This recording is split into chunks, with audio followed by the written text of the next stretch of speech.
But yeah, let's start this dumb movie. I don't know if Real anybody's ever quick. heard of it. It's this piece of crap, low budget indie film from '78. What's happening? Real quick. This is my screen. Okay, hang on, let me get there. Yeah, it won't focus. Good God, this is why we called it JK Rants and Reviews, is because we rant more than we review. Man, and I gotta go to bed. I gotta work tomorrow. Ha ha! Focused. What did you just do? Oh, Scary Stories is greater than Fear Street? Yeah, I'd agree. I'd agree. I was Oh, definitely, whoa, pause, pause, pause. I think I'm paused. Paused. Okay, I'm paused. I'm back. Hello. Hello, everyone. Uh, Welcome to the neighborhood. all right, we are on a Yeah, no, Compass scary International story. Pictures release. Yeah. So, real quick, talking about Halloween, I don't know about John. Actually, I do. I know this is one of your favorites, but not necessarily your favorite. This is This my movie all-time sucks. This favorite movie blows, horror man. movie. It's This movie it's a blows my big tie. toe. This movie It's a blows my tie big toe. between whatever. It's a tie between this and the original Nightmare on Elm Street. John and I have had this conversation too. And I think it's because I've had so much exposure. But Michael Myers is my favorite slasher. Halloween time has always been my favorite season. I mean, for God's sakes, I bought a 6 scale Halloween 5 figure. If that doesn't show dedication to the character, I don't know what does. Yeah, But yeah, no, I'm excited that it only took us 3 years, 4 years, 2 years to to get get to to it. it. Yeah, it's one of So, those things, man, where it's for some people, it's the holy grail, you know. It's but you know, it's one of those things where you just sometimes on certain things you just got to rip the band-aid off and go for it. You know, I'm excited for Kills. I want to watch this freaking movie, and I want to watch this movie with you. And you know, dude, I've watched in the background and stuff while I'm cleaning or doing dishes or laundry or whatever. I've watched Halloween 6, Halloween 2018, Halloween H2O, Halloween Resurrection. Like I've made it through and not in any particular order, just random because I'm weird. And I realized I only own 2018 and then H6 Producer's Cut on digital, and that is really ruining my life. I you know, need to buy them all on that's digital. why you got to buy the you got to buy where is it? Oh, you That got to three buy pack. that guy right there because it comes with H2O, comes with the theatrical cut, and then it comes with the Resurrection, and it's like $12. Some dude posted like 8 copies of those codes on can't remember what group page the other day, and I was trying to run through them as fast as I could, and by the time I got to them, they were all already gone. So they had like 7 or 8 copies of each one, Yeah. and Well, this is a franchise man, too, man. We're just give it a minute and they'll be out again. Like, I mean, I think yeah, 2 years ago they had a sale, digital sale on all the copies. I think it was like $40. You could buy all the movies. Up to 18 wasn't out at the time, um, yeah. but anyway, okay. So we're getting ready to start. We are on the Compass International Pictures release. I probably should have looked. Probably the This worst rated horror film ever made. is, dude, this movie's Just piece. complete garbage. It's just piece of crap, man. Man, we had a weird couple of weeks there. You and I hung out and watched Terrifier and then watched this. What happened? We've never watched the original Halloween together. Yeah, we did with our coworkers, Who? Jake and Jasmine. Oh, we watched Halloween after Terrifier? I remember watching We watched Terrifier with him. Halloween and then we watched Terrifier. Really? Okay. I remember Terrifier. I don't remember Halloween. God, Terrifier, man, that's a weird flavor movie, but I Yeah, like I it. love But that movie. I need a physical copy. yeah, And Terrifier 2 is coming out someday. They're still not 100% sure on a release date. I cannot wait. David Howard Thornton is amazing as Art the Clown. yeah, he is. Man. And Easily. it's such a weird vibe of a film, and it works perfectly. Give it a It's not like a grade A film, but it's a great horror film, and it's totally a love letter to horror. Like you can feel that. right. Yeah. Oh yeah. Give it a trilogy and watch Art the Clown climb up to top 7, top 5 horror slashers of all time. I mean, he's that captivating. Yeah. Um, but we will see. Like I said, okay, we are paused again on the Compass International Pictures release. This is the Rants and reviews. yeah Rants. rants and reviews. I'm watching this. I've got the Scream Factory Blu-ray. Caleb has got I've the got the DVD. old school original release DVD with the digitally remastered with THX for superior sound and picture quality. I'm 100%. It's still superior. Anyway, Mm-hmm. obviously directed by John Carpenter, produced and And written, Deborah. co-written by Deborah Hill, starring Jamie Lee Curtis and top billing Donald Pleasance. Here we go. In Don't forget five. Nick Castle. Oh, okay. Dude got paid $25 a day. Do you really want me to put his name on there? And don't forget who picked up that one bag of leaves every day. Well, no, no, no, no, no, no. Are you talking about Robert Englund? He was only there for one day. Every one day that they shot outside. Anyway, five, four, three, two, one, engage. I still can't believe that Robert Englund was on the set Dude, of Halloween and then became one of the other big three slasher icons. That's just insane. well, And then Wes Craven interviewed Kane Hodder to be Freddy because of his burns. And I mean, what a weird world that would have been if Kane Hodder was Freddy Krueger. oh, I dude, mean, Hugh Jackman wanted to play Jason. I mean, it's a weird world where crazy stuff could happen. But yeah, I don't know. Robert Englund. I mean, Freddy Krueger is number one. Like, I love Halloween. I put Halloween way higher than I do Nightmare on Elm Street. But Robert Englund is number one of all time. He just is. He yeah. acts more than everybody else. He talks. He has. I think he's obviously got the most movies in a row with him in it. Obviously, he is the horror icon. There's no argument. Yeah. I don't want to hear it. Him and Doug Bradley. Because Doug Bradley has done the same, like with his character, I just think that Nightmare on Elm Street got more big theatrical releases and therefore got more mainstream audiences. I don't know Willie how many Wallace. people have seen past Hellraiser 3 or 4. Not very many. Yeah, Doug Bradley's great. He really is. But I mean, at the end of the day, Pinhead is B-list. I mean, I love Pinhead. Dude, He just never they never found the right formula for Pinhead. I don't care. After my wife got me that birthday gift and you kind of helped her with it, I'm going to be trying to hunt down getting his autograph on my wall. Heck yeah, man. Heck yeah. Haddonfield, Illinois. Caleb, I'm not going to lie. What? I have another challenge for you. Instead of doing the Michael Myers sit-up challenge like I was talking about, I have another challenge. What you do is, Michael Myers, when he sees his sister and the boyfriend making out, right? When they go upstairs, as soon as they hit the top of the steps, you start getting undressed, and then like we have Michael Myers walking around the back, and then when he comes up and you see the boy coming downstairs, you get undressed, and then you start doing as many jumping jacks as you can do before the kid comes down the steps. That's funny. Like, obviously have No. some underclothes, but that's funny, man. No, I'm never doing that. That's so funny. Also, no, never, ever, for any reason whatsoever.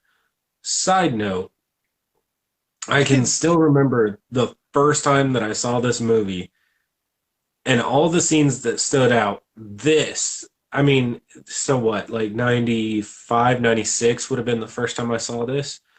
So it's a while later, and you can tell that this is a very 70s film. And it was haunting to me when I was a little kid in the 90s. It's crazy how impactful this movie has been over the years. I just can't believe that it did so bad at first with its theatrical release. Like, I remember reading about John Carpenter, like, thinking that he had just failed it miserably. And then all of a sudden, one theater picked it up and bam, just gained its popularity like crazy. Well, I can't remember, but there was also one guy that did a really good review on it, and that's what really sparked it. Yeah, there was Um, one really good review in one theater that really, and then it was like never leaving theaters. yep. Also, I forgot to mention, yeah, Deborah Hill also semi-starring as Michael Myers. Hmm. And what's funny is, as a kid growing up in the 90s, this house also still looks like, I mean, granted, I didn't grow up in a two-story house. I grew up in a house with a crawl space, but this decor and crap was like my 90s house. Also, 32nd Man. Dude, that's what I'm saying, man. Like, how funny would it be? And the poor bastard, like, he's 16 and he's already balding. Like I never noticed that before because now I've got it on Blu-ray. But man, the kid's really balding. See, I don't think I could do Blu-ray I love this grain. I Look don't think how I can go above DVD. we talk about the old house, man. Look how narrow that staircase is. Like they don't make staircases that narrow anymore. Oh, That's 3 feet wide, maybe. my fat ass is going up there uncomfortably. Mm-hmm. By the way, Yeah. ladies and gentlemen, I will occasionally make a fat joke on me because I am slightly overweight. Look at the nose on that thing. Compared to Rob Zombie's, that thing is just sticking out there. Another thing I like is I was watching, I think it was a commentary on this, the legit one, not ours. And they were talking about how the house was kind of dilapidated and falling apart. And they Right. did a really good job of shooting around that and making it still look like a functional home. Right. Well, yeah, they built around it too to where they could move freely. But yeah, they had to move it from shot to shot. Okay, although impactful, nowadays her murder scene is like less realistic. Like who goes like this? Uh, uh, I uh. don't know. I don't know why. It just I think it's because I always I think I've watched this movie so long that it was old when I watched it, and I don't mean old old, but old enough. I knew where it came from, and I knew movies at the time, and so you know what I mean. The level of movies like this movie set the bar. Like it was leaps and bounds. I mean, I don't think it's that far from Psycho, and it's obviously Yeah. nothing like Texas Chainsaw, but I think it gets by. This was always a little weird to me. Like, The mom puts her comparison hands in her staying there, pockets. Mom puts her hands in her pockets like I knew this was coming. This little I turd. just give them this face. Right. Like the ugly face she's got, yeah, she's just like this is the reason now I'm going to divorce your father. Your father. I was going to say cuz he didn't make enough money. Now I'm going to say it's his fault he killed your kid killed his sister. But why didn't he kill the parents? Like if he was like I don't know. It was one of those things where I wanted to make another video, and this is I wanted to make another video saying basically Michael Myers is a crack addict. Like he gets a hit, he needs another hit, another hit, another hit, another hit, and he just keeps going after it.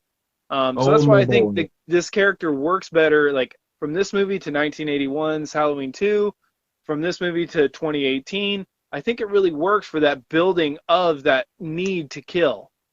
It grows as he kills. I also wonder, sorry, going back No, to the you movie. I really wonder what the conversation was where Donald Pleasance agreed to do a low budget horror film. Like, I know that they've reserved most of their spending money for his salary, but yeah, I know he was doing a lot bigger things at the time with more like, well, but I think his career was on the decline, and I think this is one of his cash out moments because he got paid $20,000 to shoot for 5 days. He's in 18 minutes of the movie. Like I mean, I would do it, man. I could.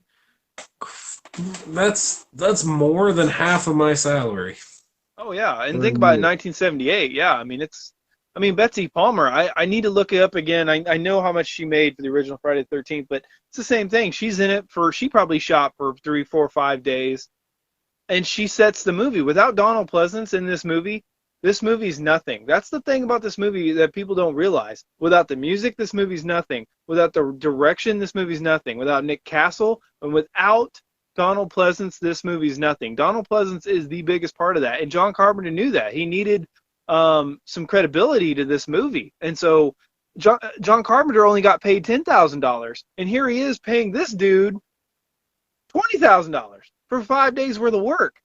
They shot for 20. This dude for a fourth of the shoot time got paid twice as much as he did. That's crazy. Yep. This is crazy, man. Yes. Like, it's such a good shot. You can't see a whole lot. Kind of like Friday the 13th. You can't see a whole lot. It's a realistic dark scene, and it's creepy with these people just standing out there like. And it works well. And I think a lot of younger people now, no, I feel like I've hit that age. I'm 31. If you didn't grow up in a time that there wasn't at least halogen light bulbs on cars, it was just those old glass with the bulb in it. That's all you could see. Right. And that makes this 10 times more terrifying. Right. Like, there was no LEDs where you can see for 6 miles away and blind all the people up there. It was like you had this much room to see, and if you saw a bunch of escaped patients as you're pulling up, you would be freaked. Right. Dude, yeah, Michael Myers there, like the face he was making as he jumped over the car, like I've got a lot of lights on, so it's taking some of the quality out of this movie, but it was really creepy. I don't know, and I think I'm looking for the certain kind of details. I just noticed the wrench in his hand. Right, yeah, and I was gonna say that too. On Blu-ray, you can see that a lot better. Hey, it was a good trick at the time, and I guarantee you didn't see it on way back in like the original theatrical release on what's that film called? I can't remember there's a millimeter thing from the 70s, but there's no way you thought that. Dude, Donald Pleasance said the evil is gone from here. I really love that line. Like, it already sets up the fact that, like, dude, this guy is bad news. Not only did he kill his sister, but there's something else deeper going on. But in I can't remember if it was the novelization, the patients said it. Like, they were outside celebrating, and they said it. I almost think that might have been a little bit better. Maybe, but at the same time, if you got Donald Pleasance on your set, you're going to use him. Right. Well, and it's simplicity, right? I mean, this movie had a $300,000 budget. Real quick, can we talk about the fact that at one point in time, it was normal to side your garage door with siding? Yeah, it really doesn't look too bad, though. I mean, it's not. Yeah, it doesn't look too bad. My old house, our neighborhood there was a lot of older houses that were built in the 20s, 30s, 40s, and 50s. Like, our neighborhood popped up throughout separate parts of time. And there's houses with garages still to this day like that. But, like, they've updated and put vinyl siding on the garage door. And it's a one-piece garage door, you know? Jeez. I think that's weird. So weird to look at.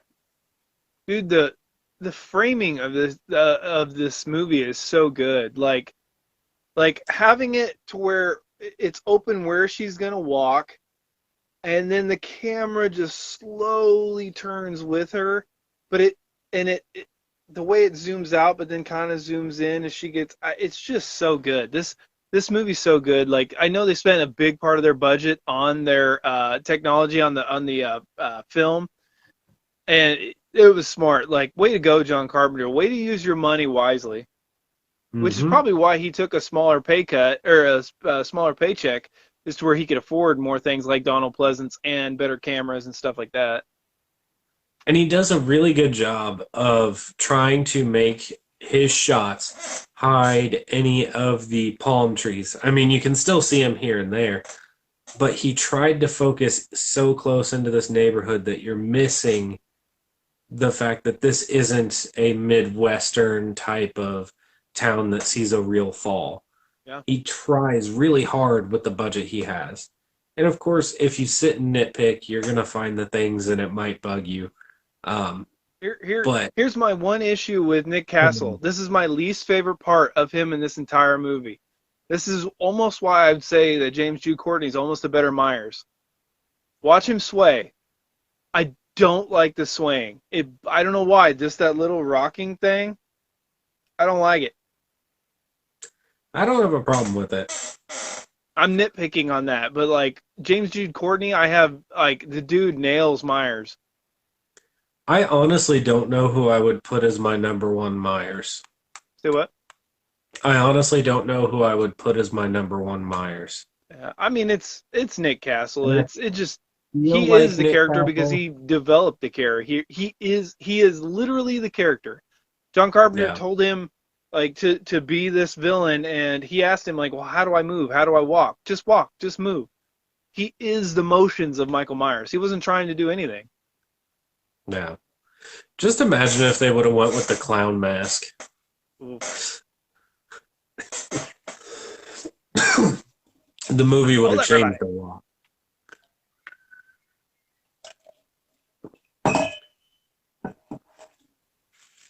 Man, I don't care. Even as he aged, Donald Pleasance is like a traditionally handsome guy. Mm-hmm. You're just saying that because he's a bald guy with a beard. You shut your mouth. Hey, it's so funny because Donald Pleasance plays an annoying loudmouth, doesn't take any crap. He kind of feels like the dude that's like been in the military for like 30 years and has only been a captain and just can't, like he should be a major or a colonel, and like he just talks so much crap that he can't get promoted. He kind of feels like that. Arlie Ermy, they just couldn't get him. Yeah, right.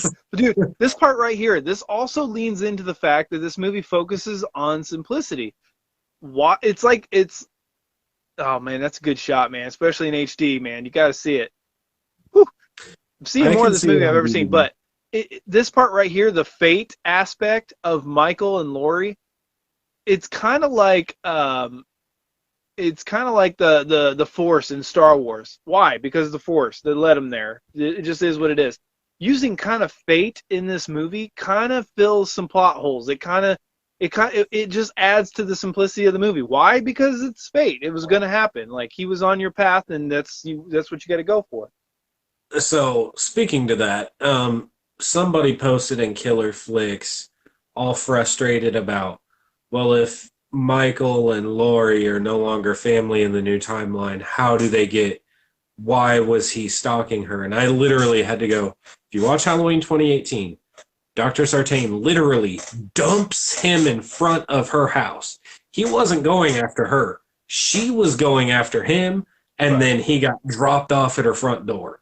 Right. Like he wouldn't if Sartain wouldn't have been there, he wouldn't have went for her unless her house was on the way to wherever he was going. Right, which is why I love the interpretation of the character in 2018. I think it is very, very true to Michael Myers.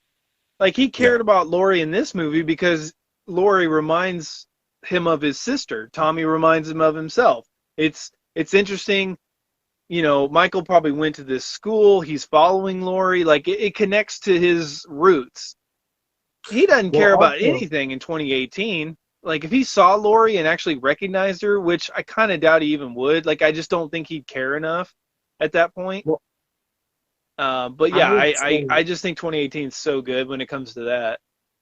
I would say I still have some issues with 2018, as you know, but I think they did a really good job with what they had.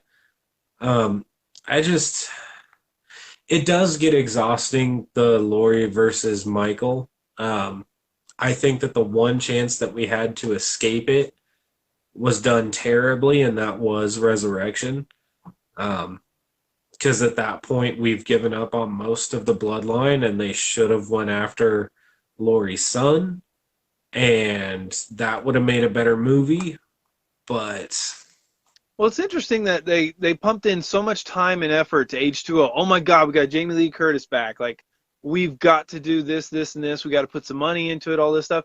And then they're like, as soon as that one made some money, they went right back to let's just put some crap out there that'll make some money. Like, it's just so weird to me. Yep, we had a hit. Now we can just kind of put our feet up and collect a paycheck on the next one. Like, what a bunch of dummies. yeah, see, I I don't know. This is where we get into we sequel a movie just to make the money. And I do think the original intent of H2O was not that. Um, I do think that they were trying to pay respects to the franchise while also grabbing a few dollars. And then Resurrection really was a cash grab. Well, Um, I mean, you had to go a different direction after H6. Like H6 was so wild and had to wrap up so many things that you just couldn't. Like I just nobody still cared can't about after imagine. what was going on after H6. Like it's just so wild and crazy and I still Gumball can't imagine Factory. like being the director and writer being hired, and they're like, okay, we need you to follow up Halloween 5, and then you sit down and you watch Halloween 1, 2, 4, and 5, and you're just sitting there like, oh, okay, I gotta think. Okay, what do we do here? And Well, once again, focus on your dialogue, focus on your characters. Don't worry about the kills and the lightning and strobe effects and all this other crap. Like, just focus on good characters there is a, and a I story. think there's a reason why Halloween 6 is also a favorite, though, and it's because it embraces two things. One, that like hard 90s vibe, and two, it also really embraces the slasher franchise harder than Michael has before. Um, and people seeing Michael Myers go Jason Voorhees in the way that he does in the theatrical cut of H6, I think that really made people enjoy it. It was just it was the fluff of what trying to bring Michael's story to the front and trying to interpret what was the man in black and why did he get uh, an escape ride out of jail and why it was when they had to start answering all the questions that it got screwed. If the man in black hadn't appeared in H5 and the thorn tattoo hadn't appeared, I think H6 would have been a far superior film to what it is. Right, well, the hard pill to swallow, though, with this, with Nightmare on Elm Street, with Friday the 13th, they're good for 3, 4 movies. That's it. Like after that, like they're simple. Freddy Krueger's simple. Michael Myers is simple. Jason is super simple. You just can't like you cannot keep doing the same thing, right? So you got to create new things. You got to make it bigger and better. You can't This do much more than like what makes these movies great is they're simple. two things real quick. I want to expand on that. Number two, the way he looks out the side of the window, there is no way he heard her when he was that far away. Where he comes to a stop.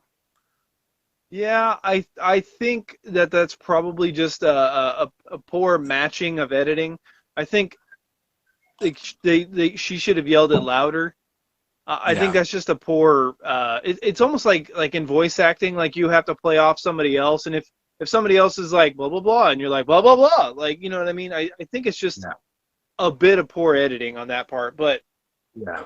I don't know. Um, Expanding on what you were saying a minute ago, this is why I have less of a problem with Friday the 13th. Okay, so I'm going to say it again for anybody watching. If you're happening to just tune in on this video at some point right around here, Halloween is my favorite horror franchise. Nightmare on Elm Street is the one I've seen the most, and Friday the 13th is just so much fun. I enjoy all of them, but I have more respect for the fact that Friday the 13th was like, let's go nuts. We know what our character is. We're going to take out to New York. We're going to Evil Dead. We're going to go to space. We're going to fight Freddy. Like, it was all these things that kept the film both interesting. There was some horror, some shoddy horror, but there was also enough camp to continue to make it work. I Well, think that the problem was once you had Uber Jason and the movie bombed because it sat shelved for I think a year before a it hit year or release. two, yeah. Yeah, because they shot it and they had it and they knew exactly what it was going to do. It was going to miss really hard, and it did. Um, but Halloween never really got that chance. You can't put Michael Myers in space. You can't take Michael Myers to New York. You can't take Michael Myers to Evil Dead. You can't. It doesn't fit. It doesn't work. You can't put Michael versus Freddy. Well, You can't. like I said a few videos ago, though, it's the same thing of like Friday the 13th basically started off as being a ripoff of Halloween, and it Hmm. was already starting off as a B movie. And so like the first one's semi-serious, the second one's semi-serious. After the second one, it just gets like the third one's campy and goofy. I love it, but it's goofy. The fourth one kind of goes back to serious, but it's just a straight on slasher. I'm here to just see some nudity and I'm here to see people get killed. And after that, it knew what it was.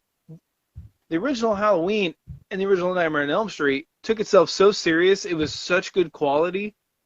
The caliber of quality is what makes the difference, and the fall from quality. I still Um, can't believe with the Nightmare on Elm Street's ending, and one day we'll cover a Nightmare on Elm Street. Um, that ending was what was given when Wes Craven was like, "No, that's not the ending we're using." Like, I still to this day cannot believe it. yeah. Yeah. It throws me every time. Well, that's the problem too with the Nightmare on Elm Street. The only Nightmare on Elm Street movie that has a good ending is Freddy vs. Jason and Dream Warriors. To me, that's the only really good ending of the Nightmare on Elm Street movies. I don't know. Speaking I of this, actually don't mind the end of the reboot.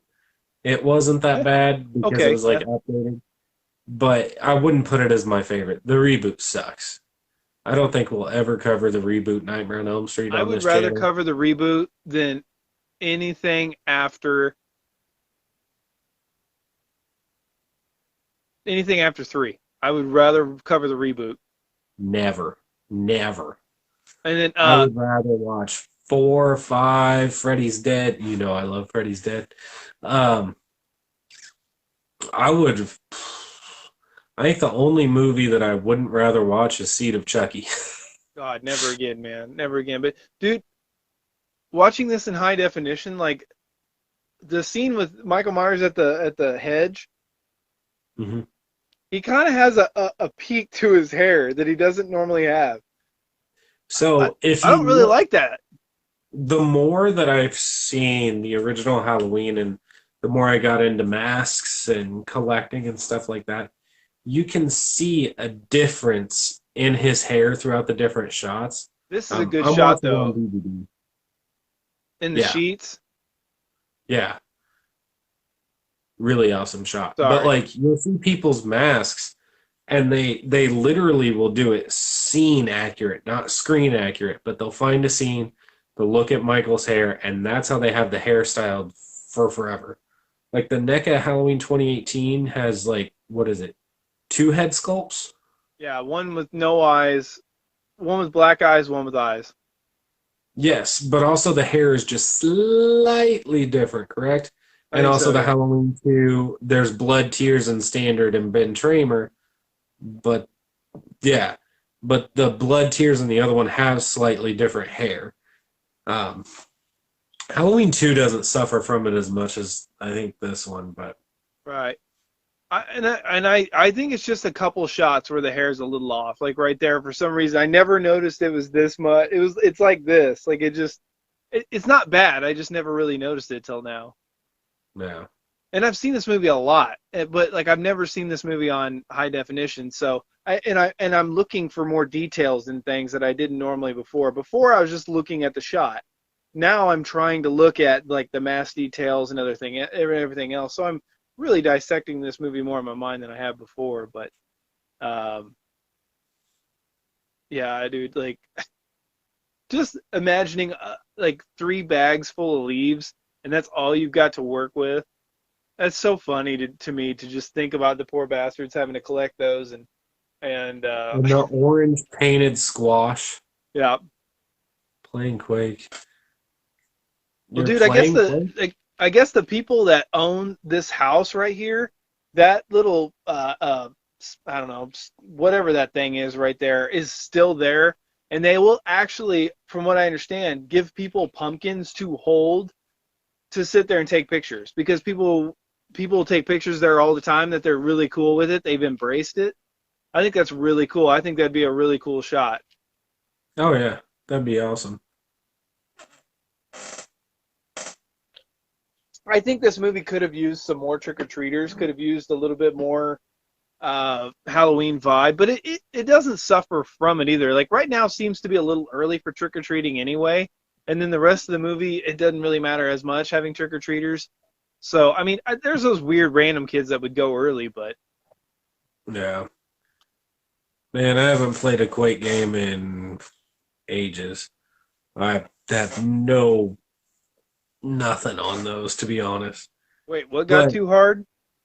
Quake, Oh yeah, oh way back in the day. Okay, I will say in the reboot, that's right, 2007's Halloween. This version of the scene, I like both, and I want to say almost equally. Sid Haig and Michael McDowell, and then these two gentlemen.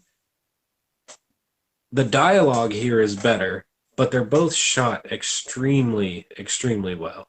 right. And now look, I love Donald Pleasance, but I think a lot of people have to understand that Donald Pleasance got what, 5 movies? So he got 5 times to play the role of Dr. Loomis. Malcolm McDowell got 2 times, and both are completely different flavors of the character.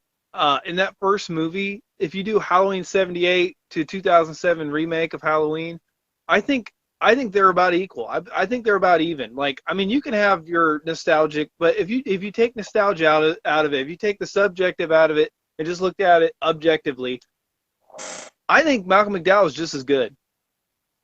No. And I don't mean anything bad about Donald Pleasance when I say that. I think they're both great. I still think one of the things that people disregard in Halloween 5 is actually how great Donald Pleasance is in Halloween 5. He probably does his He's most lost acting it. in Halloween 5. He's so tired of chasing Michael Myers. He's so tired, and it's portrayed perfectly.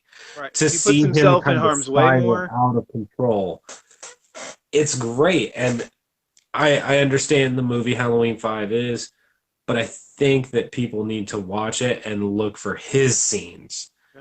and really pay attention to him because he does an outstanding job there. Right. Well, that's what's interesting about Halloween 5, right? You remove Donald Pleasance from Halloween 5, and it's a turd.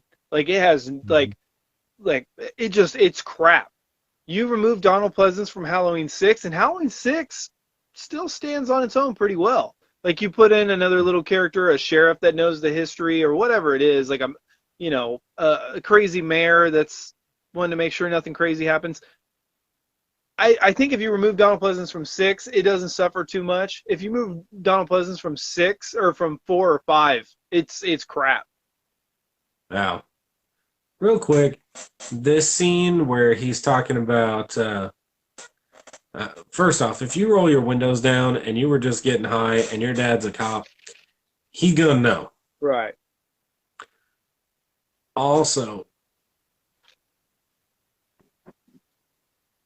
if the hardware stores just now got its alarm going off, Michael's been running around with the mask for the past couple hours.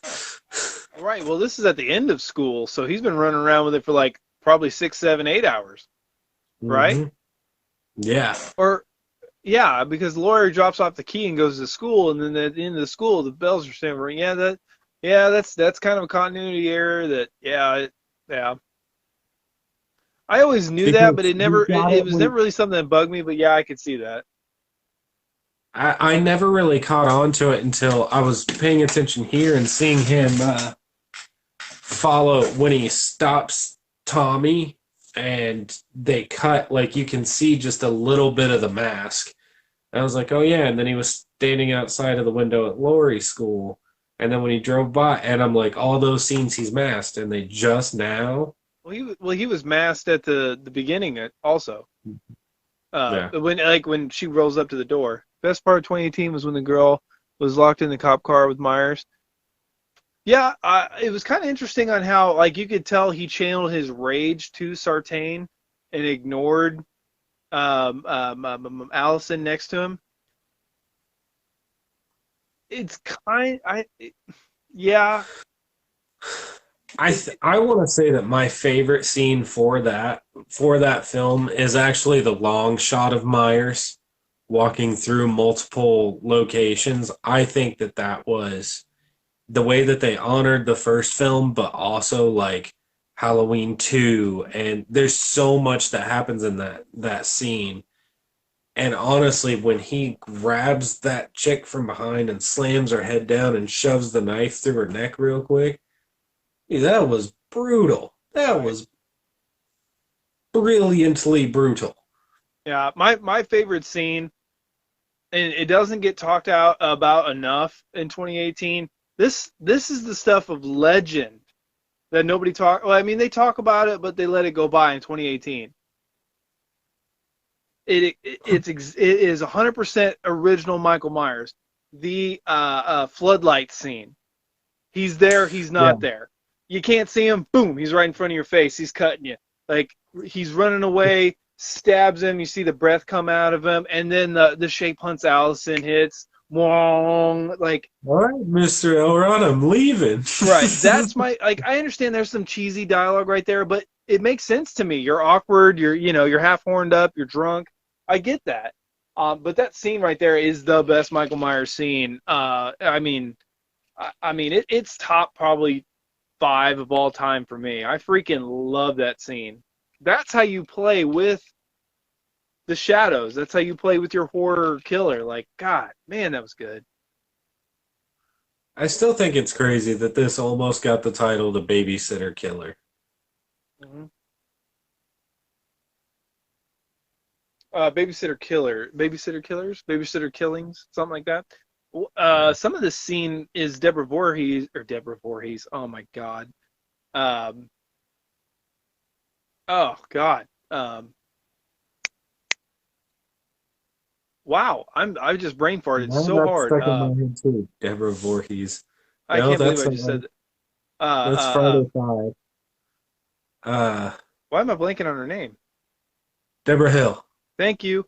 I don't know why I said Voorhees. Deborah Hill. Like some of this was she's actually in the outfit of Michael Myers, but you can't really tell. I mean, unless you're really looking for it. Uh, No.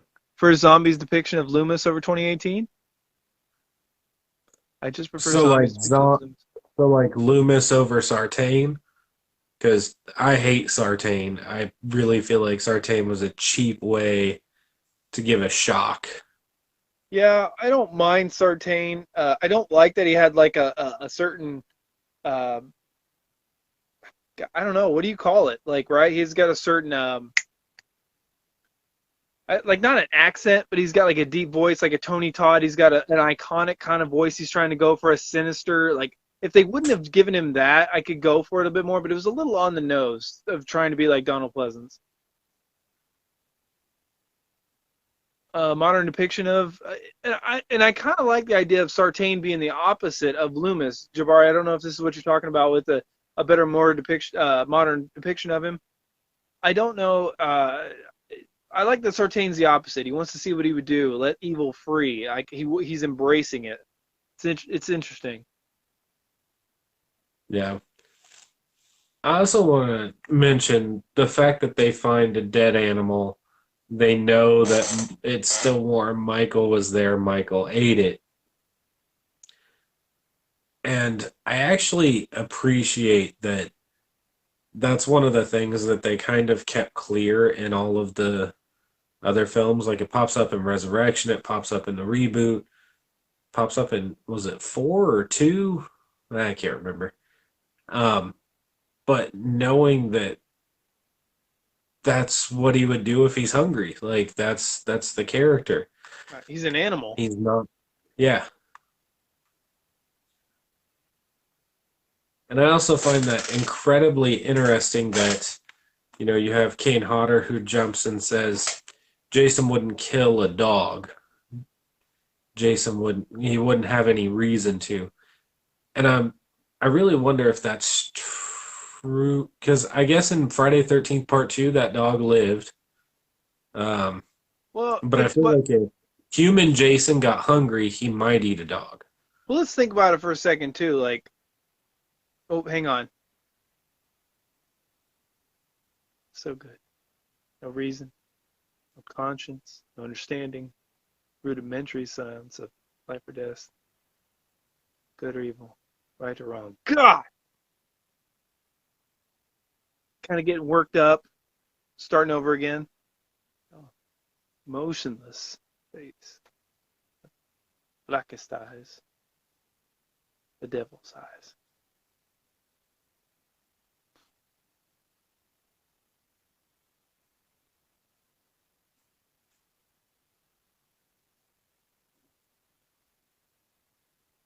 See, it's crazy, like the sensitive nature. He's talking about a boy, but now he's Hmm. talking about a man and how intense he is. So he's talking about, I don't know, it's a sensitivity and intensity Yeah. all in this one little scene. It's so good.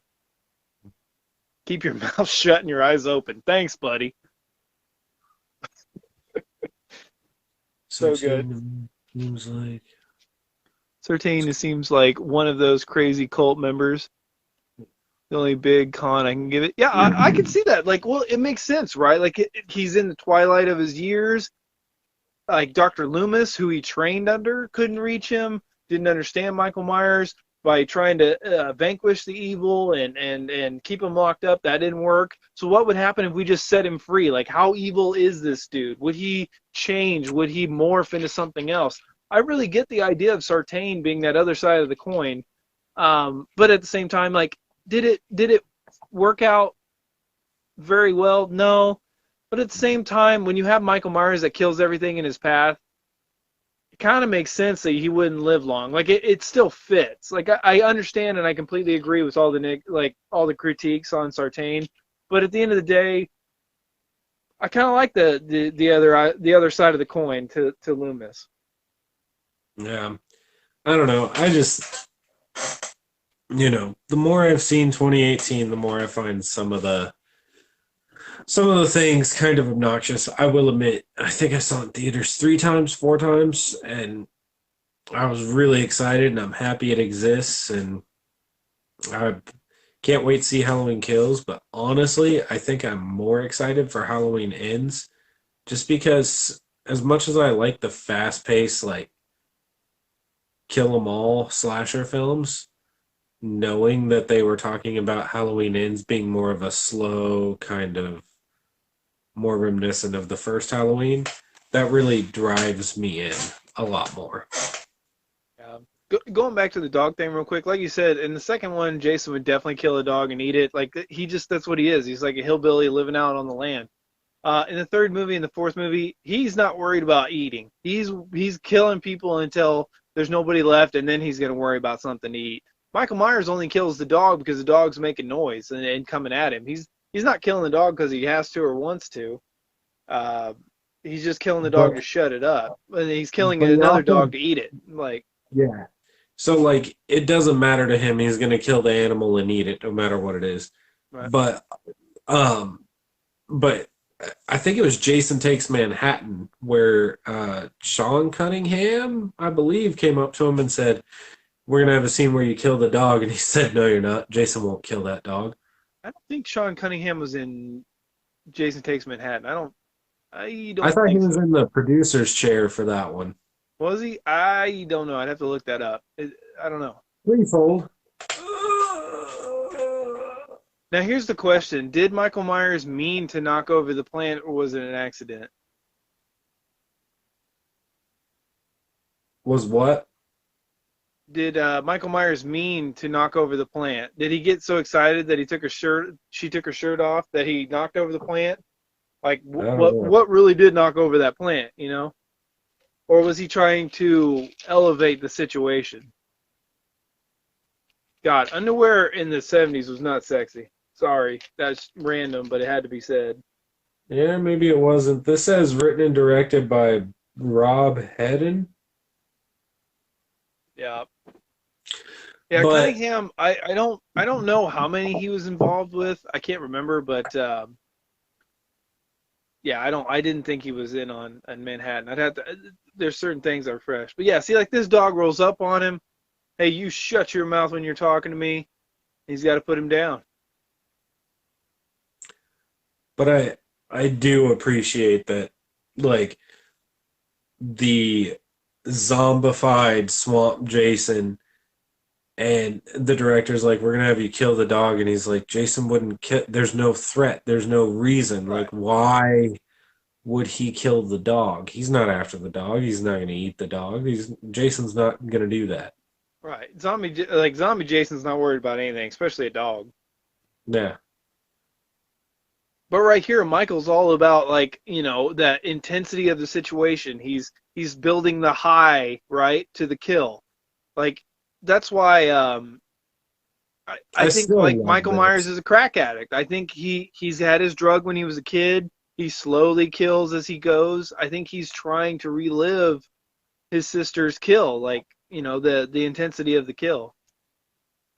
Yeah, real quick, the thing. I still love how that turns out. That little note of them sitting there to watch the thing, and then how many years later? Was it From 19? It was 3 years. This was in or no, I'm sorry, 4 years. So this is 78. The thing is 82. How awesome is that? Like, I've still never seen the thing from another world. I've been meaning to. It's on I Blu-ray from haven't Scream either. Factory.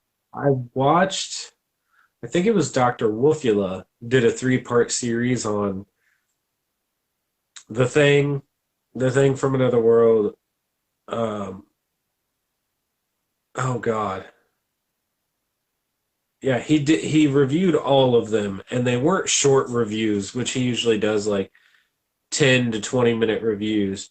And I want to say one of them was as much as like 40 minutes, where he Jeez. was like really breaking it down.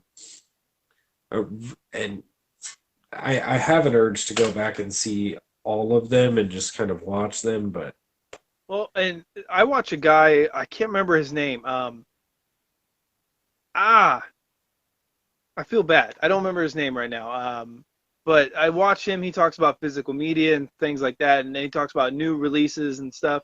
He just reviewed the new 4K of the thing, and I messaged him because he went through the whole thing. He's like, "Yeah, it looks beautiful. It's a great restoration of the original negative, yada yada yada."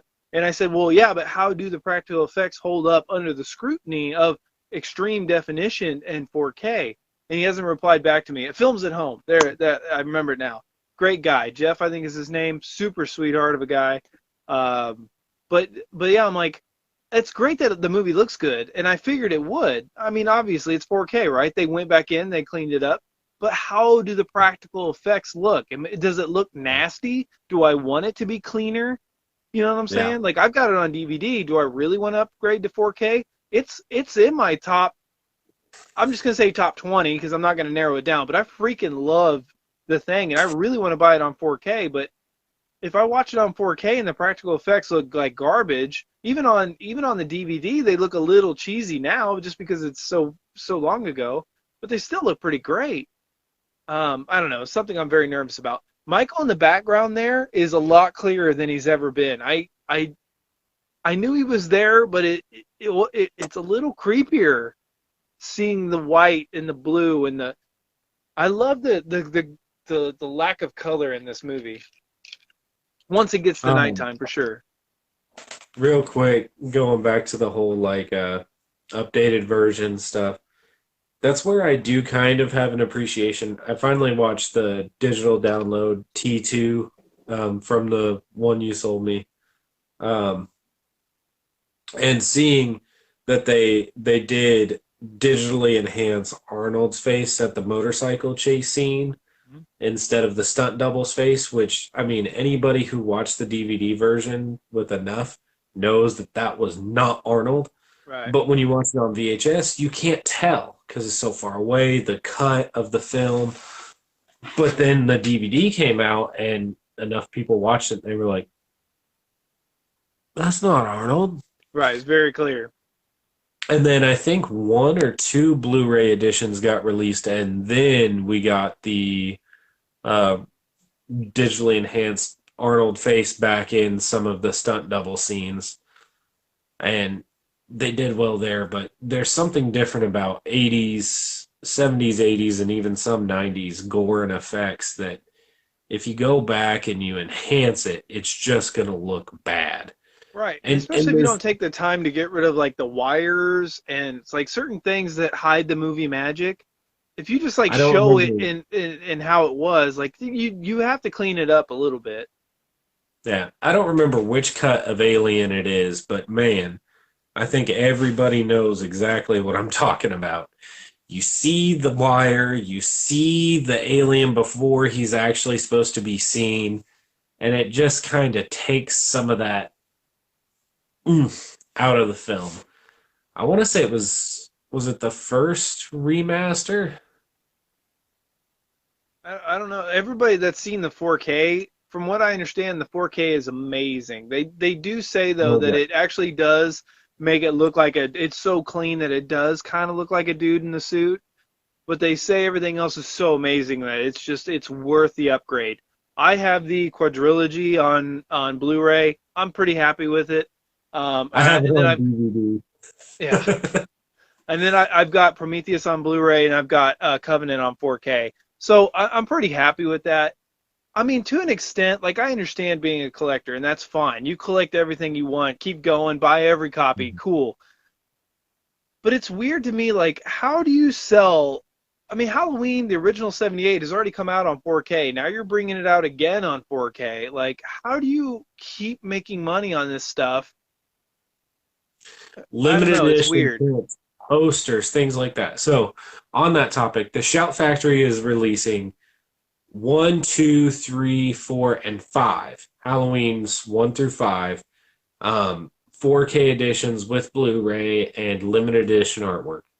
Halloween 1 artwork's pretty cool. Halloween 2 artwork is kind of weak because they don't do the Dick Warlock stretch on the mask, which kind of bugged me. Halloween 3 artwork's awesome. 4 artwork is eh. 5 artwork is legit just because it like really represents that 5 Myers, which is kind of awesome. Halloween 5 is the only one in all of those that's getting new footage. It's got never before heard commentary. It's got all this stuff. And I'm like, people are paying for 1 through 4 and sleeping on the one that actually has new stuff to offer. And that just boggles my mind. Well, I I don't understand think where the people hardcore step fans are by. though. I think the hardcore fans are the opposite. Because see, I bought 5. I'm not gonna buy any of the other ones. But I did give in and buy 5 because I want to see the Doctor Death footage. I want to see the gore, and I heard rumor there's more about the police station brawl. I want that. I want to see that, and I hope that it's cut into an edit of the film, but I really doubt it. I'll bet it's going to be an extra set of scenes, and I'm just going to have to plug it into the movie in my brain. And see, But that means somebody on YouTube somewhere should edit it together and release a cut of it. yeah, well, but I mean, with a franchise like this, good luck with getting away with that. But dude, yeah, I mean, that's Halloween 5 is the one I would buy, but at the same time, I mean, those cuts are going to be on YouTube within 20 minutes of the release of the blue or the 4K. Well, there's at least going to be enough of a spoiler that even if the cut itself and the footage itself isn't there, that you'll get a pretty good idea and a visual, and that's fine. But also, I I missed that boat with Friday the 13th. Um, I know that the box set's still relatively affordable and all that.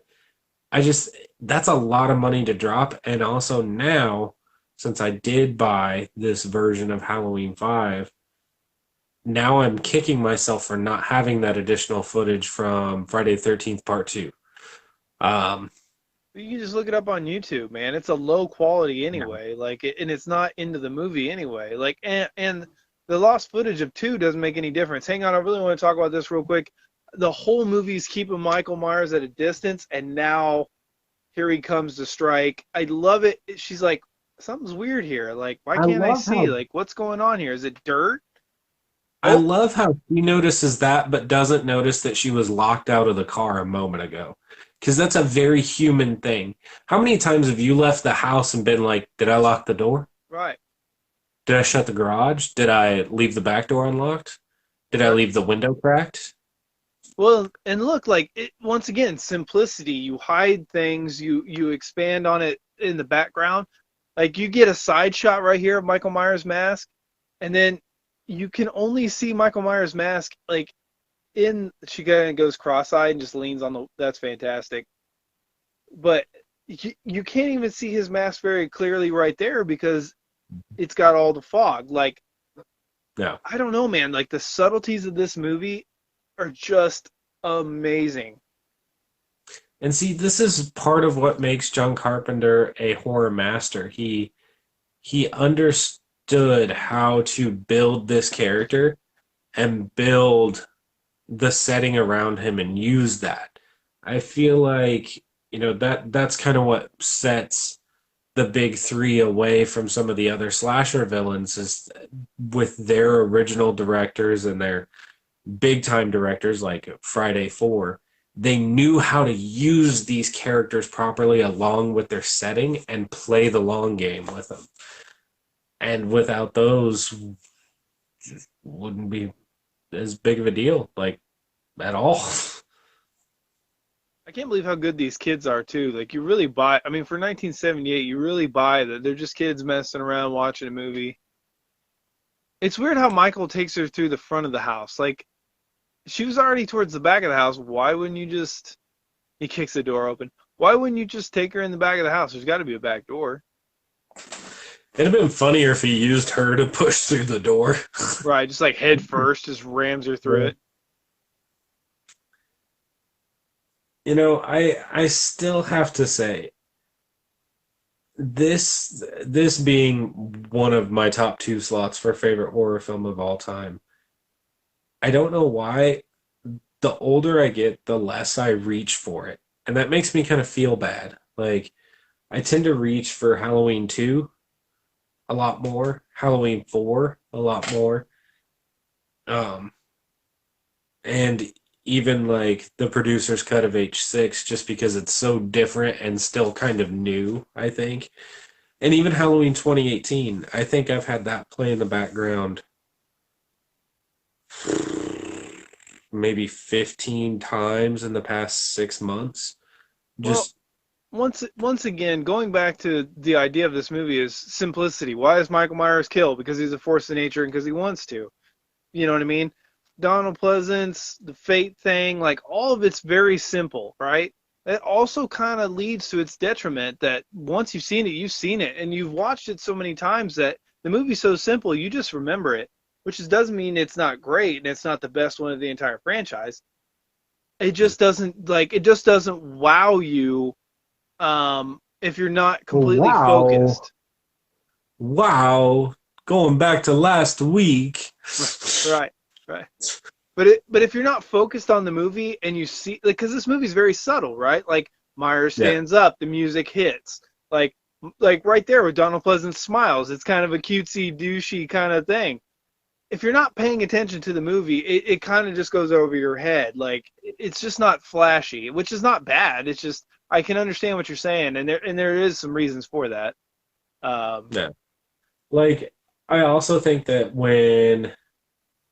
I think it's weird that arguably Nightmare and Halloween, the first films in the franchise, are some of the best, no matter what. Like, Nightmare 1 is one of the best, if not the best. I can hear people's arguments about 2 and Dream Warriors. Halloween and Halloween 2, I can see people's arguments. But then Friday, I don't know a single person who ranks the first one as the best, like, or among the best. And well, it's so weird. I've listened to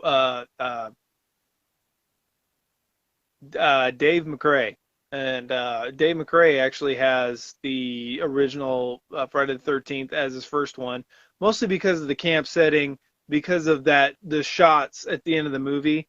You know what I mean? Like where it's like the Yeah. flashlight, you can't see anything. The realism of the movie, and like I say, the last 20 minutes or whatever it is with Betsy Palmer is phenomenal. It's better Oh than yeah, it anything. really is. Yeah, it's better than anything in part two. It's better than anything in part three, and it's pretty close to better than anything in part four. Like the end of the original Friday the 13th is phenomenal. Well, it's also Oh, it was a wait. Then you rip my clothes off. Then we rip Lindsay's clothes off. Lindsay's like an 8-year-old kid.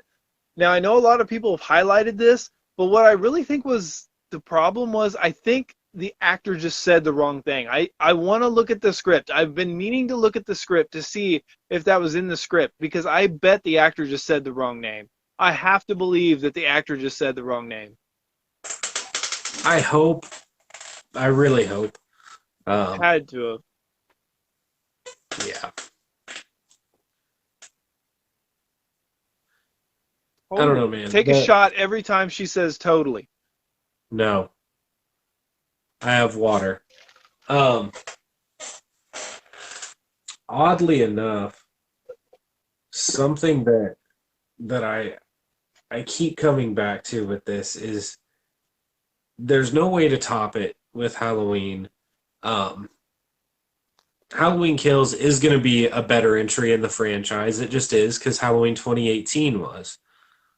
Halloween Ends could go either way. Um, I I just don't know what's going to happen from there, and that almost annoys me more because look at how impactful this shot is. Just his shoulder. You didn't need any more than that to know he's there, and that make that moment in the theater just go, oh, Well, look at this movie though. This movie reminds me of The Crow, where everything like there's almost no color in the movie. Like, I mean, yeah, Lindsay's got some color on her shirt. the The blue drapes have hue. some color, but everything else is very mute and you know, it just sets the mood of the entire movie. Like the atmosphere that this movie builds is phenomenal. I feel the fall chill with this movie. Yeah. I do. Excuse me. I do think other movies incorporate that whole fall vibe better, but again, with what they had to work with, it's outstanding how they got those mute tones, those blue tones, that kind of. I feel like there is an association with that with fall, like as things start to die, like plants and stuff around you, it just kind of lacks color, but also is full of color. I don't know how to explain it. Um, but I feel Uh, like he did a really good job with that. yeah. Dude, what blows me away is so John Carpenter got paid 10 grand, right, to do this movie. They shot for 20 days. Donald Pleasance got 20 for 5 days. Jamie Lee Curtis, she got $8,000. She almost got as much as John Carpenter. Not no now granted John Carpenter did a couple movies before this, including Assault on Precinct 13, which didn't do very well. Um, but Jamie Lee Curtis was in some TV stuff. She wasn't in a whole lot. Like this is her debut. How do you But get as much as the director almost? who was her mother? Right. And I get that. I get that. But really though, we're paying like she's a So, nobody in this movie. I mean, I understand but she's Janet Leigh's daughter, but really exactly, she's a nobody. you got a movie that is tipping its hat to one of the original big deal horror films. I think you're going to compensate her just based on her name alone. But as the Uh, director, can you mhm. imagine? Like, I mean, you're doing. I mean, he's involved in the casting and everything else like that. She's almost getting paid as much as you, and you've written the screenplay. You're the director. You had to bring it to a COD and all these other people. You had to get everybody else involved, and she is getting for her 10, 15 days on set. She's getting paid almost as much as you. Would that not kind of feel a little weird? I get Donald Pleasance because he's been there, done that. He's an established actor. I understand that. I But I Jamie Lee don't Curtis, think that blows so me away. just because of that association to who she is and what she could bring to the movie. Um, because if you think about it, if you're John Carpenter and he knows his horror, so he obviously knows who her mom is. He obviously knows the associations with the film that she has made a big deal of. If you are able to get that family name in your film that is paying homage to that film in a way, you're not gonna say no. I mean, unless hers was just outrageous. Well, it's interesting though because I'm kind of curious to know, like Janet Leigh, like yeah, she was a good actress. She was in some things. Obviously, Jamie Lee Curtis is leaps and bounds bigger than her. It's the same thing with like Carrie Fisher. Carrie Fisher is just leaps and bounds bigger than her mom, even though her mom did more things. Like anyway, I don't want to get into that, but like horror at this time, 1978, was kind of a weird spot because it wasn't respected. It was almost above like doing porn. So like it's just Oh weird to yeah, me that yeah, it Janet was Leigh's a big referred name, but is she to really that big of a name to where people would care? I don't know. I don't think the nostalgia thing was there yet. I don't know. it was referred to as porn by most of the film industry and the critic industry, but even still, her mother was in one of the greatest horror films of all time. Right. And And it, John I, Carpenter was doing a horror film. bro, you need to buy that box set. I posted it yesterday, 12.99. Bro, come on. Dude, I am tapped out with all the money I've spent recently. Don't make me buy it for you because I bought you another movie today for free. You don't owe me nothing. What did you? No, you got me Die Hard and finished off Lethal Weapon. Now I got you. I bought you 1 hour photo. Oh, oh, The we disc need is to a review that. Yeah, the disc is a little worn, but not too bad. I was gonna clean it off with a rag, but Still, of all the kills and all the Halloween films, this has to be the most iconic. It may not be the favorite, but without this kill, Halloween, the franchise, would not have made it as big. And the head tilt. he's It's the really first time enjoying. you've seen Michael Myers' strength and brutality all at once. See, what's so crazy is I've seen this movie so many times, but I never noticed. And maybe, like I said, I'm just looking for details things. Maybe since I'm critiquing it, I'm kind of going up against other Michael Myers performances. In other Michael Myers performances, you get this, and that's it. Right there, he did one of these. He was like, he kind of went back and forth a little bit more, which I'm not saying is bad, but it's just it's kind of not the flavor we've come to expect. Yeah. I feel like Tyler Mane did that quite a bit. With his head tilts, he kind of went back and forth a little. I don't remember But him his was wobbling that also much. he was 10 times more imposing as a horror villain. Right. See, like going back now, knowing everything we know, I would have had Michael Myers stick Bob against the wall. You're not gonna die that fast from like from that being stabbed. I would have probably had Michael stab him against the wall and then choke him out also against the wall and then walk away. I just don't think he would have died that fast. It still works. It's fine. I just I would have gone for immediately that next step. I immediately thought of the Nightmare reboot where he's like, "We have this many minutes left." Right. Right.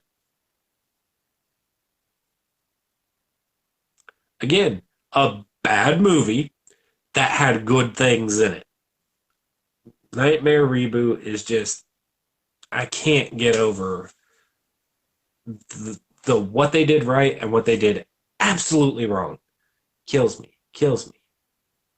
Yeah, I don't know. It's just really it's not good, but it's just not bad to me. I hate part five. I hate Freddy's Dead. I don't like four. Like it just I'll watch them, but I don't care for them. It just I love 4, 5, and Freddy's Dead. Also, ladies and gentlemen, when you buy a Michael Myers Halloween 1 mask, be it custom, Trick or Treat Studios, whatever. Just know they didn't do a whole lot of shading on this mask. They just used natural light. It was white spray paint, and it started falling apart because spray paint doesn't adhere to latex very well. Started kind of falling apart as they shot, and they did touch-ups.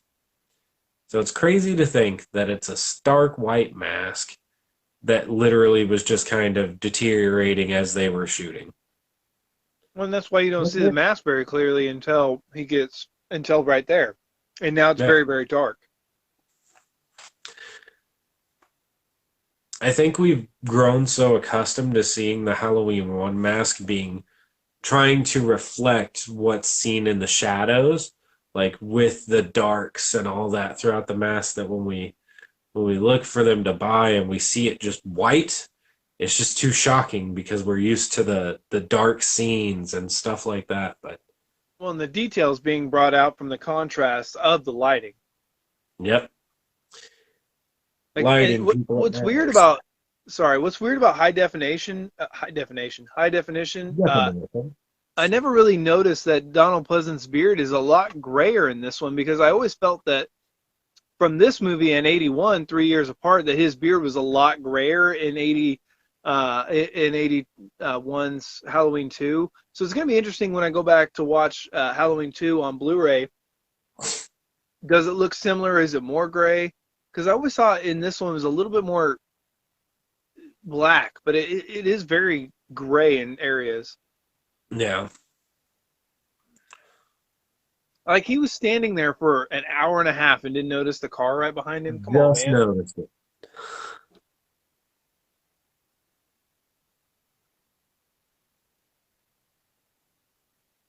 It was like, hey, isn't that my work car? Right.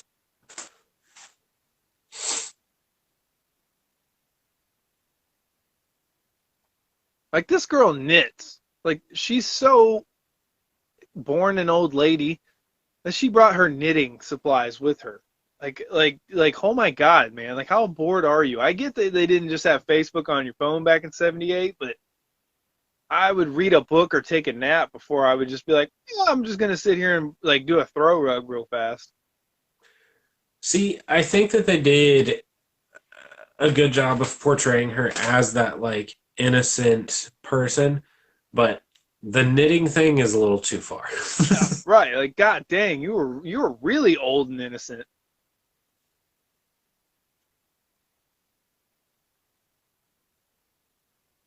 I don't know, man. I honestly can't tell you what's my favorite mask. It's obviously not well, I won't get into it, but I freaking love the mask in part 2. I don't know why. Well, it's astounding that it's the same mask. It's been stored under Deborah Hill's bed. That mark is because it was smashed under a book. And Dick Warlock just happens to have a wider, shorter head, so it just stretched it out just a little bit more. And, you know, as somebody who has a slightly bigger head, when I've tried on masks in the past, like the Trick or Treat Studios Halloween 6, it stretches in a way that it makes that mask look goofy. But the fact that Dick Warlock was able to put on the same Nick Castle mask, and instead of looking goofy, it actually made it look creepier. Right. Like, and I think in this one, there's certain aspects of the mask with Nick Castle, it kind of makes him look like a monkey. And I think that having it stretched over the face a bit more and giving it more of a not a human per se, but obviously it's, you know what I'm saying. I don't know, man. It's interesting seeing this movie in high definition for the first time. I don't know. I might actually prefer Halloween 2 mask over Halloween 1. I mean, Nick Castle to Dick Warlock. I don't know.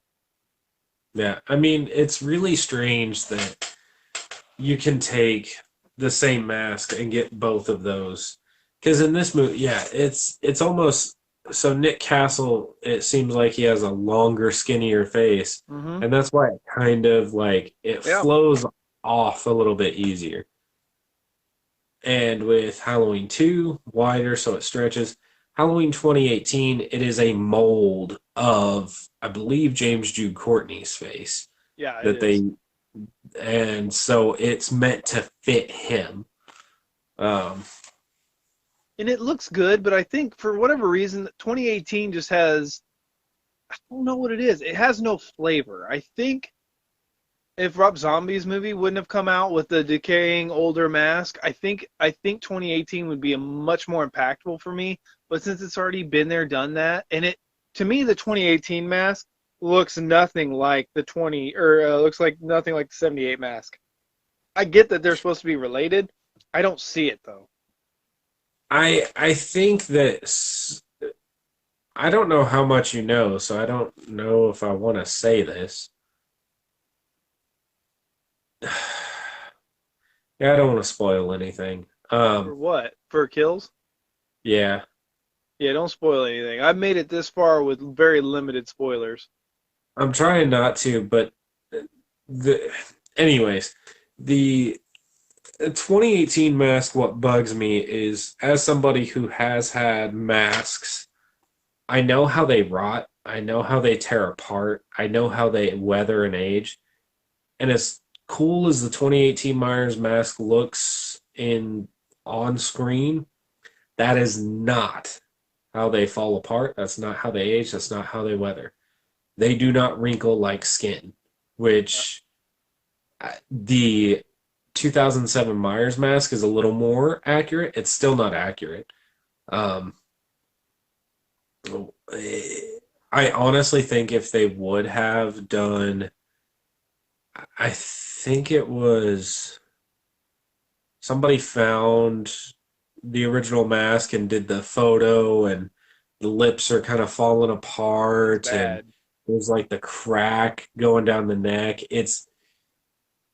It doesn't look like a great mask, but if they would have done that, to me, that's more realistic and more haunting. But that just happens to be more screen appealing to have that look. Yeah.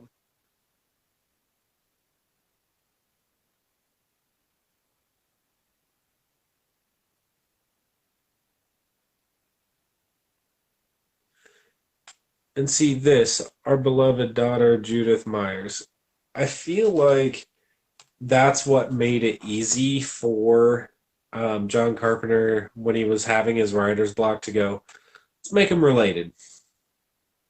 Right, because Like, he's obsessed with his sister's murder and reliving it to a point with Laurie Strode. Why not take it to the next yeah, logical step? he's Yeah, also but a man, it just wasn't needed. It's just not needed. That you could remove that from uh 81 and it just doesn't make any difference. She's just a girl that got away. He's cruising the streets. He hears on the boombox she's alive. I'll kill people on the way over there to kill her. God, dude, that shot right there coming so good. in. I just don't get, and I stand by this, and I've said it since I was little. He's right there. How did he only clip the shoulder? Well, it is Come on. dark. I don't know. Yeah, I would have had her probably shift a little bit more, but dude, this is such a Jaws ripoff. Like, I'm not trying to be mean here, but Jaws came out in '75, and this dun dun like it is such a Jaws ripoff. Like, and I'm not trying. I don't mean that in a bad way, but like this movie has it owes a lot to Jaws and to Psycho and to Black Christmas, This obviously, because John Carpenter was talking to what's his name? God, it's gonna bug me.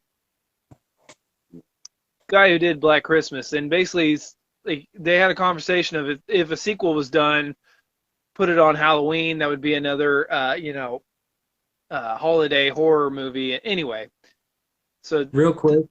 This is an aspect of Myers that I feel like we lost is he trapped her. He put the rake to block the door. right. I feel like that kind of got Not with less four. in the later movies.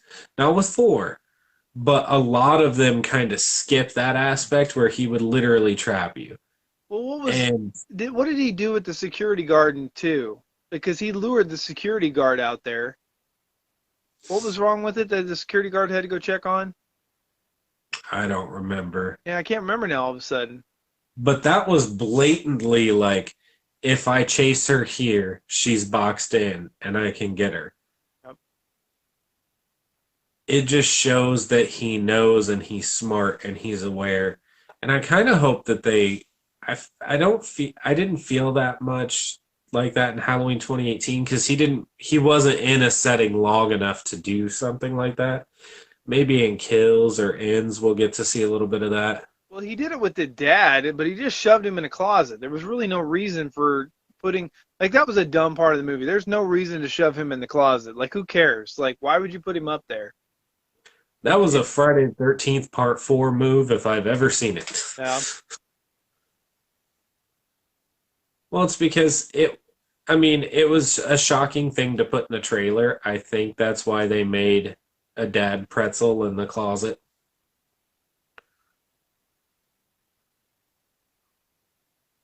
Well, that's suspense, man. It's good stuff. Bro, you need to open that door. I know, hurry up, you little turd.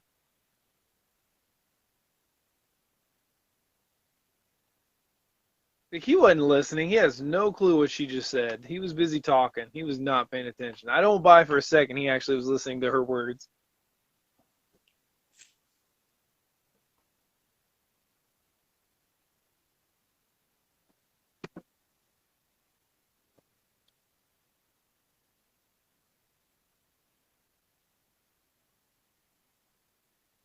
Well, now what I'm curious is, like, so when she was coming out of that house, was he opening the door to that house, even knowing that she would go even further back into the house? Maybe.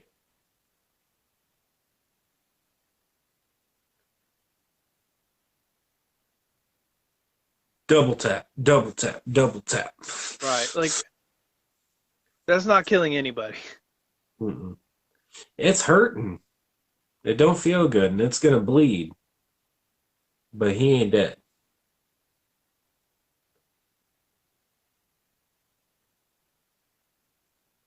He did stick it in there real deep, though. That's at least 3 inches. I mean, that's more than you got, Caleb. I mean, that's look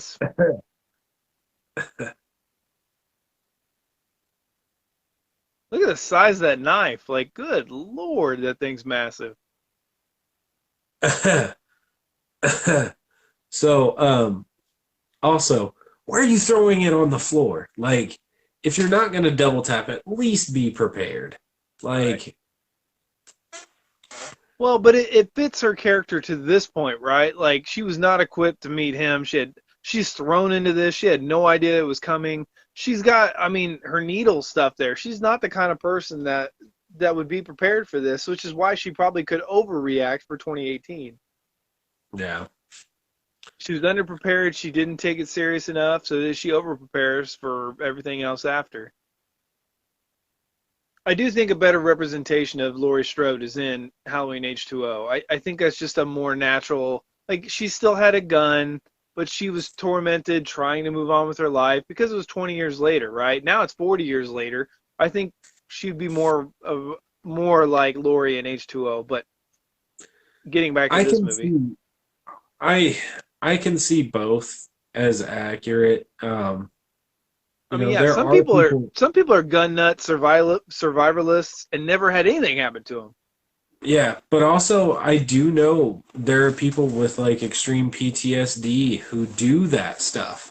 Like they're Sure. preparing for everything to go sideways. And for Laurie Strode, it was Michael Myers that made everything go sideways. So I can see it fitting. I can see it working, and it does work. But I do think H2O matches her characterization better. I do think Halloween H2O is more nostalgic, but 2018 is probably the better film overall, just based on Myers alone. Right. No Well, offense to Chris, but he's no James Jude Courtney. I have no problem with Chris Turan for the most part in H2O. It's just James D. Courtney, man. He just elevates the character. He takes everything that's good and gets rid of all the garbage. And Yeah. it doesn't matter all the dumb stuff around him. It doesn't matter because it's not Michael Myers' fault. Yeah. This is dumb. Like, I just Why don't would you hide understand. in Like you had closet? the opportunity to go out the window. Why didn't you just go out the window? Like boxing yourself in Because a this scene, stupid closet. because this scene is stupidly iconic. It is. Well, once again, it's keeping the movie contained. It's not taking it elsewhere. It's focusing it in a small area and go. Yep. Another interesting thing that we lose from the movies is that Michael Myers breathes and grunts in this movie, where he doesn't really do it a whole lot in the following movies. Yep. Usually, I feel like in the following movies, what you hear is if they do close-up shots or like at the end over the credits, you hear the breathing. Resurrection did it a lot in the beginning scenes. I don't think H2O did it much, or six. There's some breathing in H2O, but yeah, there's nothing in 6.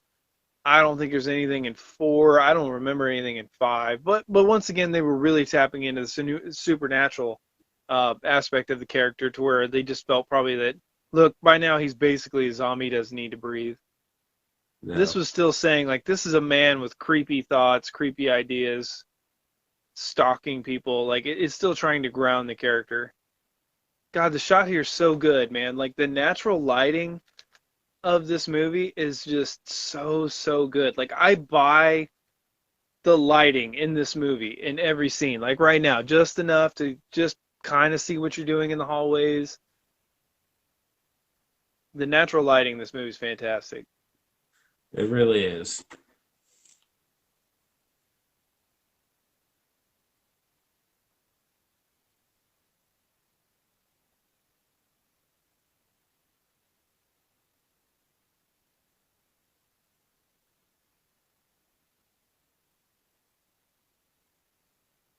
I didn't read it, but I heard Jamie Lee Curtis recently like slammed all the other sequels to Halloween other than 2018.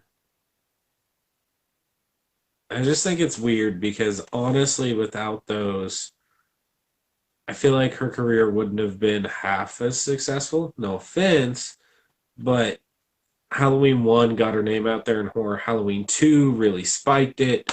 And then being able to return to H2O, I mean, that brought all the horror. You literally took horror fans' money for that.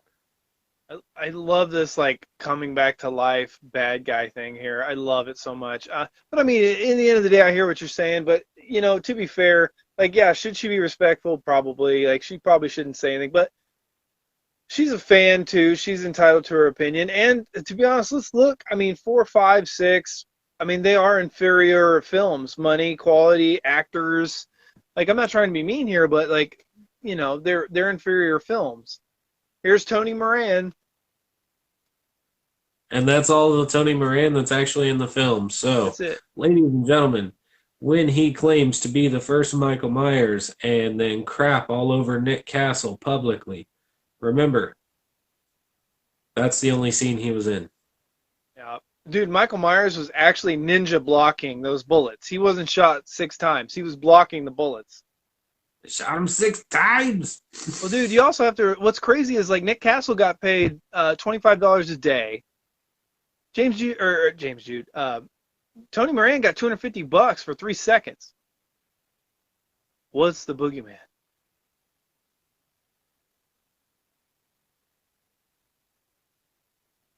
He's feeling good right now. He's like, oh man, it's over. I'm done. I got him.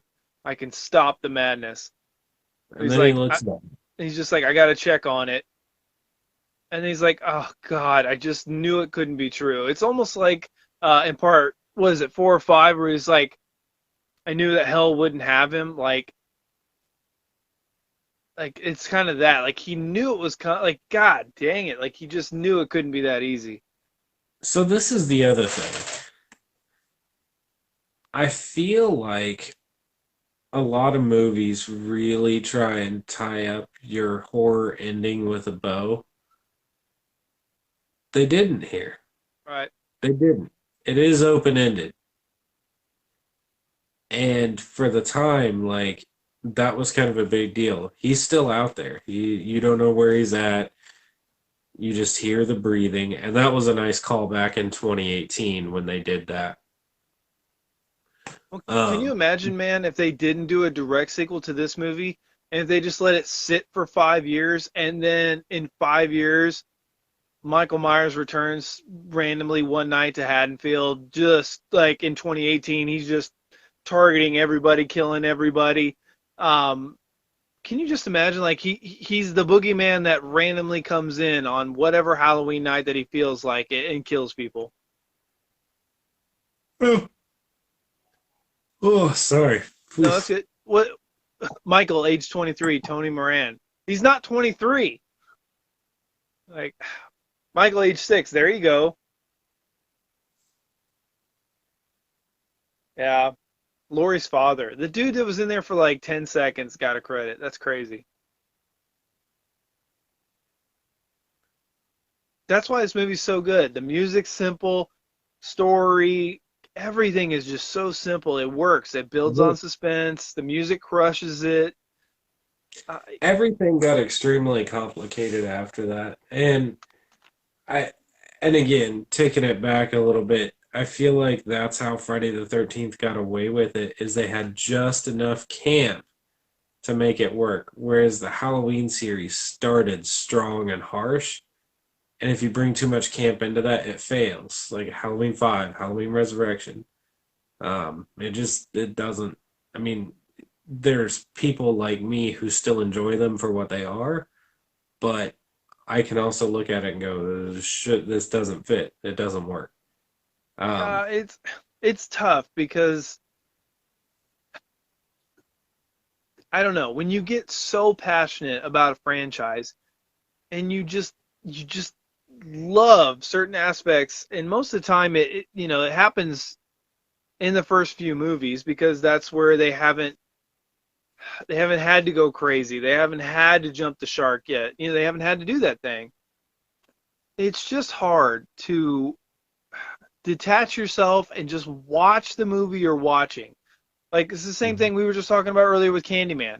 If I can get rid of my notions of the first movie and what I've come to expect and what I want to see out of my horror villain, if I can get rid of that and just focus on the movie I'm in, usually more often than not, the movie you're in is going to be better. It just is because you're not always like, well, he wouldn't do that. Well, that wouldn't happen. Oh my God, what are they talking about? This has nothing to do with normal. Like, I don't know. It's hard. I just can't seem to do it because I like progression and I like linear storytelling. I like that it makes sense from one thing to another. If you're just going to throw crap out there, I can't just because the scene looks good, I can't just say it is good. I don't know. It's weird. Like you have to go into it subjectively and not objectively. You have to go into it as just like, look, I want to go watch Halloween 5 because I want to watch Michael Myers kill people and I want to see a different Halloween movie. You know what I mean? Like that's how you can like Halloween 5. I'm just going into it to see Michael Myers in this movie. I'm going to see Donald Pleasance in this movie. But when you just you take all the nostalgia from the earlier ones and you try to slam it in there, sometimes it doesn't fit very well. And that's the yeah, nice thing about Friday the 13th is that it was all over the place so much to where it didn't really matter. Like by the time you got a feel for Jason, he was a zombie. I mean, yeah. right? I mean, you knew it was Jason for the most part in part 2. You knew it was Jason in 3 and 4, but it's really a continuation of a couple days. So I don't know. I Well, just yeah.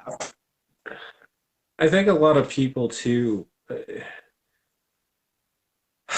We've come to expect the best with films like the first Halloween, the second Halloween, even arguably part four.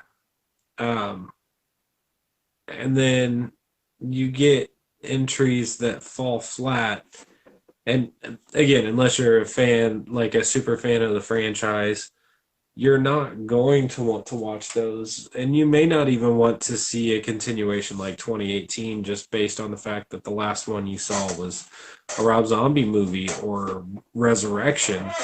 And that sucks too because Resurrection's opening scene was good. If it had been expanded upon and that was the end of the movie, that'd have been a much better movie. Like if he went and hunted down John and knew that Lori was in that institution and was waiting to go after her, like that's a 10 times cooler movie. Um, I don't know. I think our expectations are too high, so I'm trying to bring mine down. And I don't know. I hope Blumhouse doesn't mess it up, but I do know that 18 will probably be the best of these three entries. Kills will probably still be really good. Ends will probably still be good, but it'll I don't know. I think we're gonna fall somewhere. Well, and ends is a question mark. Like we were talking about a couple streams ago. Like we were talking about Halloween Kills, and I was like, look, I don't need to see a trailer. Basically, for me, Halloween 2018 is a trailer for Halloween Kills. I mean, basically, right? Like it's leading you up to the movie. You know the flavor you're gonna get. You know what Michael Myers is now. He's not messing around. You get a feel of the mask. Yeah, he's gonna be burnt a little bit, but really, you get an idea of everything you need to know from 2018. I don't need to see any trailers whatsoever for Kills because I know what I'm getting into. Ends is detached from Kills. It's going to take place a year or however many years between Kills and Ends. That I want to see a trailer. How are these characters doing? What's going on? Who's still here? Like, what are the after effects of all this? Are they still living in Haddonfield? Are they in hiding? There's so many different question marks to Ends compared to Kills. I don't need any trailers. That's why I was like, nope, I don't want to know. Don't want to see it. I just want to go in blind and enjoy it. I hear what you're saying with the quality and stuff like that. I think from what I've heard, once again, hiding from most of the things, Halloween Kills is going to be an adrenaline rush. It is going to be kill everybody. We're not going to have a whole lot of growth on characters or anything else like that. We're going to have old characters come back, and they're going to build up the hype of Michael Myers, and Michael Myers is just going to blow through all of them, and it's going to be awesome. We're going to watch it. It's going to be a splatterfest. Okay, cool. I'm down. I get that. Like, once again, it's hard because Michael Myers, like, you've done so many different types of Michael Myers and had different storylines and all this other crap. It's probably best to just go simple. He's unleashed now. He knows he's hurt. He knows he's got a shelf life. Like now he really knows, like, man, I don't want to go back and I don't have another 40 years to be locked up. I lost two fingers. I've been shot, stabbed, burned. Like I'm going hard into the paint. Like I'm going to give it 110%. I don't Yeah. know. It also kind of makes him more human in that way. You know, like he doesn't have to just run away and heal and then it is what it is. He doesn't care about healing. I'm just going to patch myself up and keep going, you know. I don't know. We'll see. I don't know. I don't know about Ends, but I'm super excited for Kills. We'll have to see now how Halloween Kills ends will make me interested more or less for Ends. I'm just also afraid that it's gonna fall into like the Conjuring or Insidious territory where you get one or two that are kind of like, all right, and then you're just like, what did I just watch? Like, I'm Yeah. totally afraid of Halloween Ends being like The Nun and just like, wait, what? Like, how did what? Why did who did who's in charge here? Just Yeah, I honestly think it probably would have been better to do two movies and call it a day. Just because, like everybody's been saying about Laurie Strode. Like we've been there, we've done that, we've seen it. Nobody really likes Karen. Allison didn't get enough time to where we really got connected to the character very well. so So nobody really cares about them either. I just don't. A third movie really does feel like you're in it for the money. the way I think it can work is if Allison becomes a larger than life character and kills, I think Lori has to die. Like, if she doesn't die and kills, I don't know if I'm gonna be that interested. Like, I'm gonna see Ends, but I think dragging her story arc to that movie a couple years later does not necessarily make sense to me. It Yeah, just, I think she's contracted for Halloween Ends, but I think it's one of those things. I get the feeling it's one of those things where it could go either way.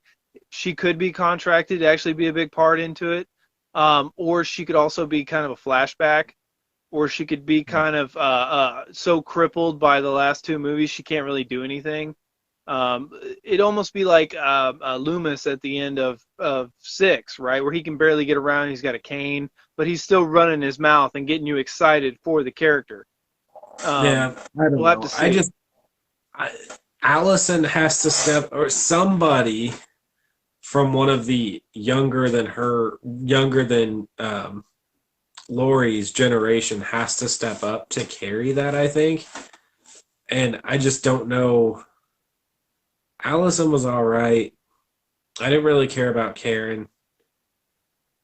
I don't know. I All the dudes were kind of terrible. Like Well, and the sheriff too. it, Like you killed Will Patton. Is that his name? yeah, Is that right? You killed um. Is that his name? Will Patton? No, am I crazy? yeah, What's his name? You killed anyway. You killed deputy sheriff or whatever. yeah. Um, and then the sheriff who we barely saw in 2018, it's just like cracking jokes, doesn't care. If he's the main guy, like he wasn't a very big draw either. Like he's not a very good character. I'm pretty sure it's Will Patton. I don't know. I could be wrong, but um, I feel like that sheriff's gonna have, or officer or whatever, is gonna have a bigger role in the next movie.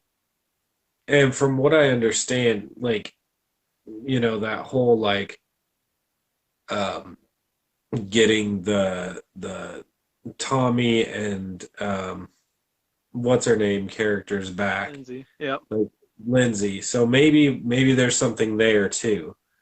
Well, I think if I were doing kills, the first thing I would do is I would give the people what they want. I would kill the sheriff, and I would kill all the police officers. I would show a police station massacre, and that way it gets rid of all the police, and then that's why the townsfolk are like, "What's happening? Like things are going down," and they have to band together.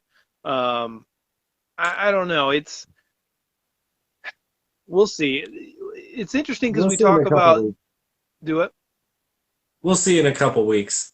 Right. Well, it's interesting, like you've said, like it's one of those things where I was hyped out of my mind a year ago. Now it's one of those things where, yeah, I'm gonna see it. I like it. I'm excited for it, but it's kind of lost 20% of my hype. Like, I'm almost exhausted by it in a way. Like right. the more energy I give it, I'm just like, oh man. I don't know. I I know Halloween 2018 was done in a way that they kept it mindful that they may not get to do kills or ends based on um, the budget and how many people went to see 2018, and I could see it ending there.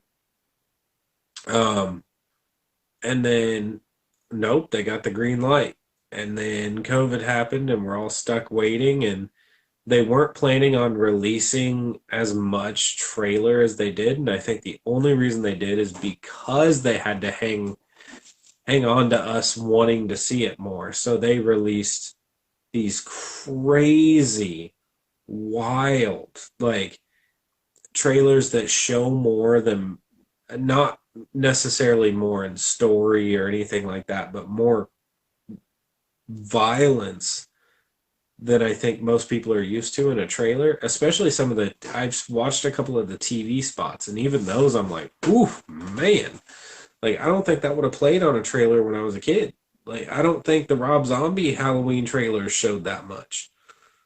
Yeah, I don't know. I don't know, man. I'm definitely ready to get it in the bag and be Hmm. able to talk about it because it's time. Like the script has been out there forever.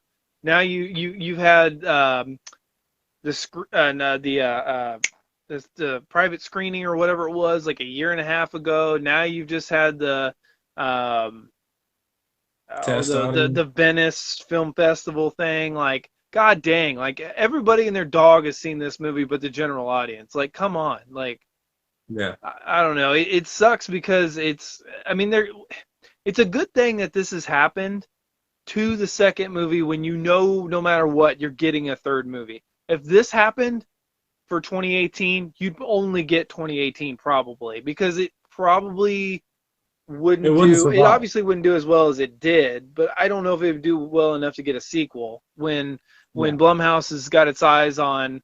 Obviously now it has its eyes on The Exorcist, and it's trying to get Friday the 13th. It's got other ambitions. Like it might be one of those things where they're just like, I made some money.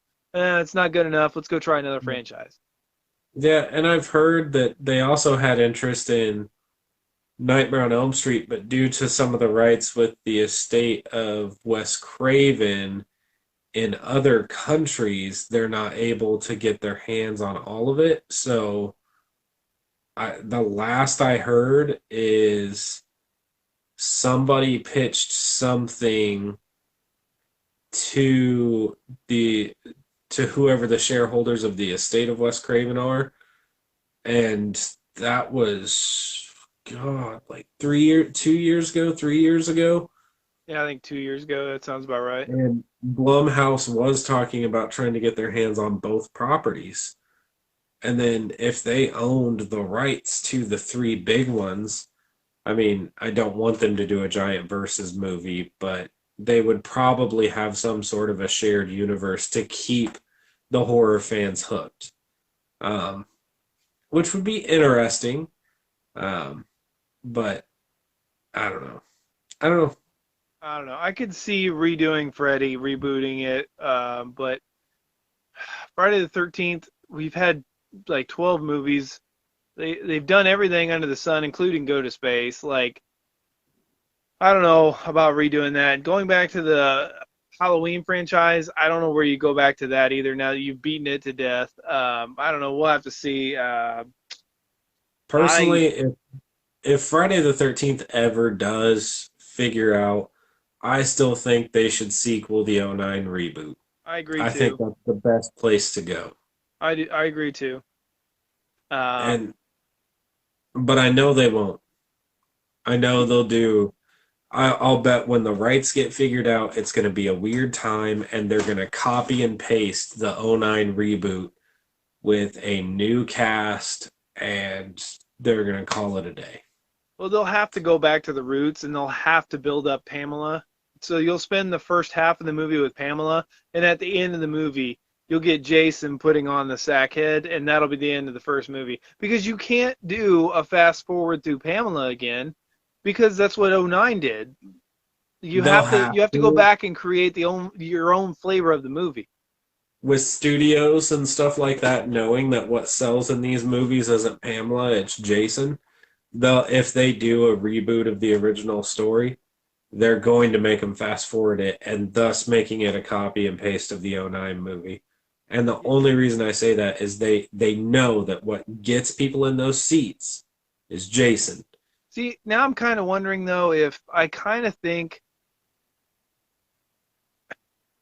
because I agree what the studios would say, I agree, but I almost think that you'd almost get a Friday the 13th series on Netflix. Like, so the first season is nothing but Pamela.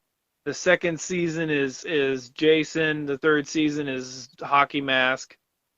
Like, While I somewhat agree and see that things are going in that direction anyways, I feel like that's giving, once you get to Jason, that almost gives Friday the 13th too much power to have too much content.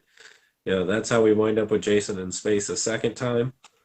Um, I could see that working better for Freddy, like going in like maybe each episode's a particular like Elm Street kid, um, and their experience.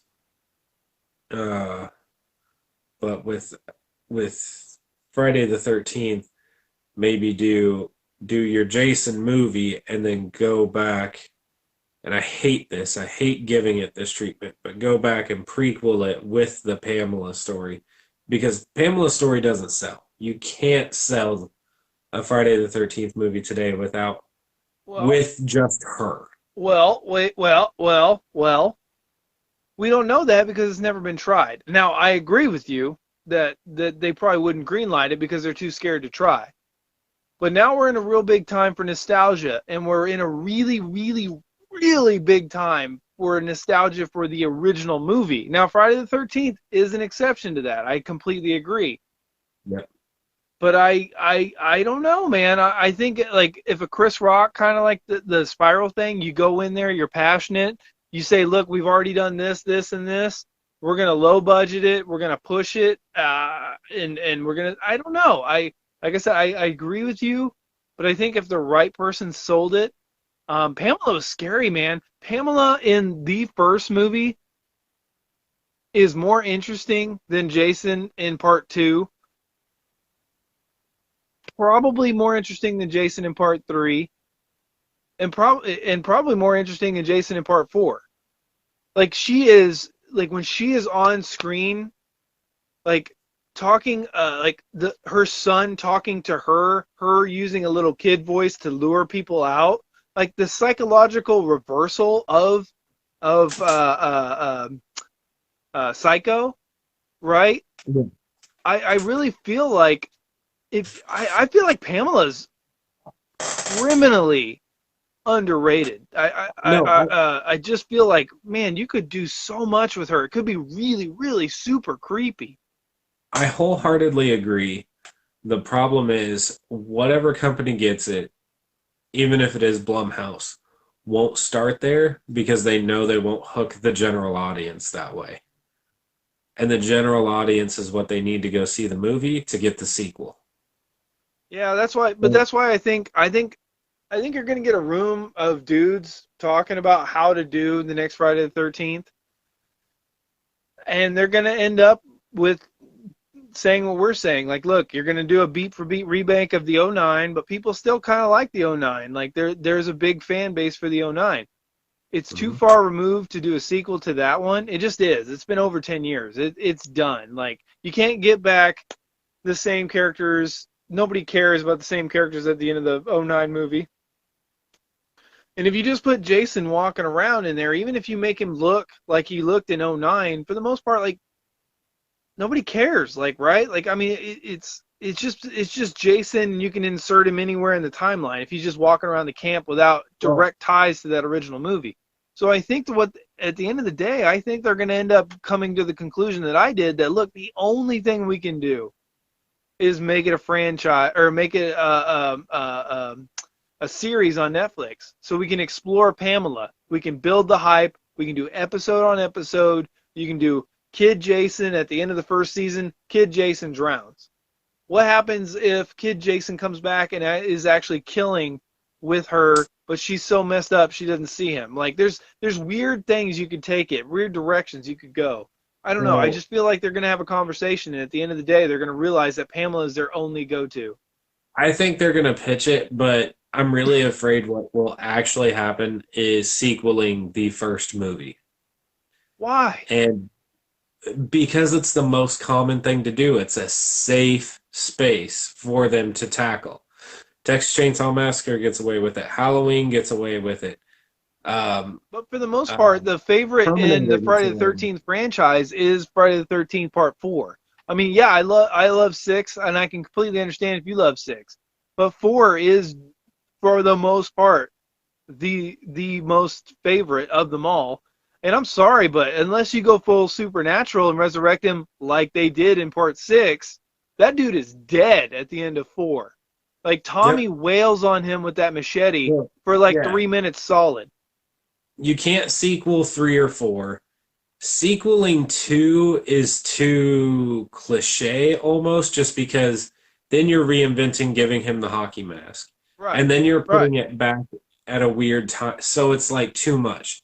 So you would have to rewind to the first one and go from there. And maybe do some tie-ins with some flashbacks of kid Jason running around the halls of that house. Um, that's actually something I've always wanted to see, is more kid Jason with mom. Like I feel like that was kind of a missed opportunity on a lot of these things, is instead of showing after he's dead, let's show while he was still alive. Let's see how they how their relationship actually was. Like we all know what it was, but Well, let's and see it. have Elias in there that's like beating the crap out of him left and right, making him wear like the potato sack over his head because he doesn't want to see his face. Like, Yeah. give some kind of backstory. Like I just feel like Friday the 13th for the most part. I don't like everybody might be asking for a sequel, like the fans, but nobody's really like nobody really needs a sequel to Friday the 13th. I want a sequel to the remake just like you do. But if you want a Friday the 13th movie, there's 12 movies. Just go pick one. Like what else can you do? It's a simple story that they beat to death. Like Yeah. I don't know. At the end of the day, I think the only revenue or avenue you have is Pamela. But anyway, that's we'll have to wait and see. I mean, it's all about money, and if you can get these two dudes to just stop yelling at each other and just come up with a number. Like, man, I understand what you want. Like, yeah, you own the rights to this stuff. I own the rights to this stuff. How much money do I have to pay you to where somebody else, another third party can buy the rights? Like, how much money? Like, just stop trying to sue me and stop everything and just like, how much can you get paid? Like, these dudes, I don't know how old Victor Miller and Sean S. Cunningham are, but damn, like this has been going on since 2018, I think, 2017. Like, Yeah. let's go. Like, come on, man. Like, I understand you want your money. I get that. I'm not mad at you. I understand. Like, both sides have a valid argument. I get that. Let's go. Like, let's get paid and get it going. Nope, they don't want I know it's crazy, to. crazy. And I mean, I've always wanted to look up how much Sean S. Cunningham and Victor Miller are worth. Like, it's interesting. A lot of people say that Jamie Lee Curtis came back for a paycheck for like H2O and for like Halloween ends. Did she really need it? Like, how rich are you to where money doesn't really matter anymore to a point? You know what I mean? Like, you're not like John Carpenter. He doesn't work unless he really wants to because he just doesn't need the money. Like, he's made so much like royalties and all this other crap. Like, it's weird how some people like actors will just take the paycheck.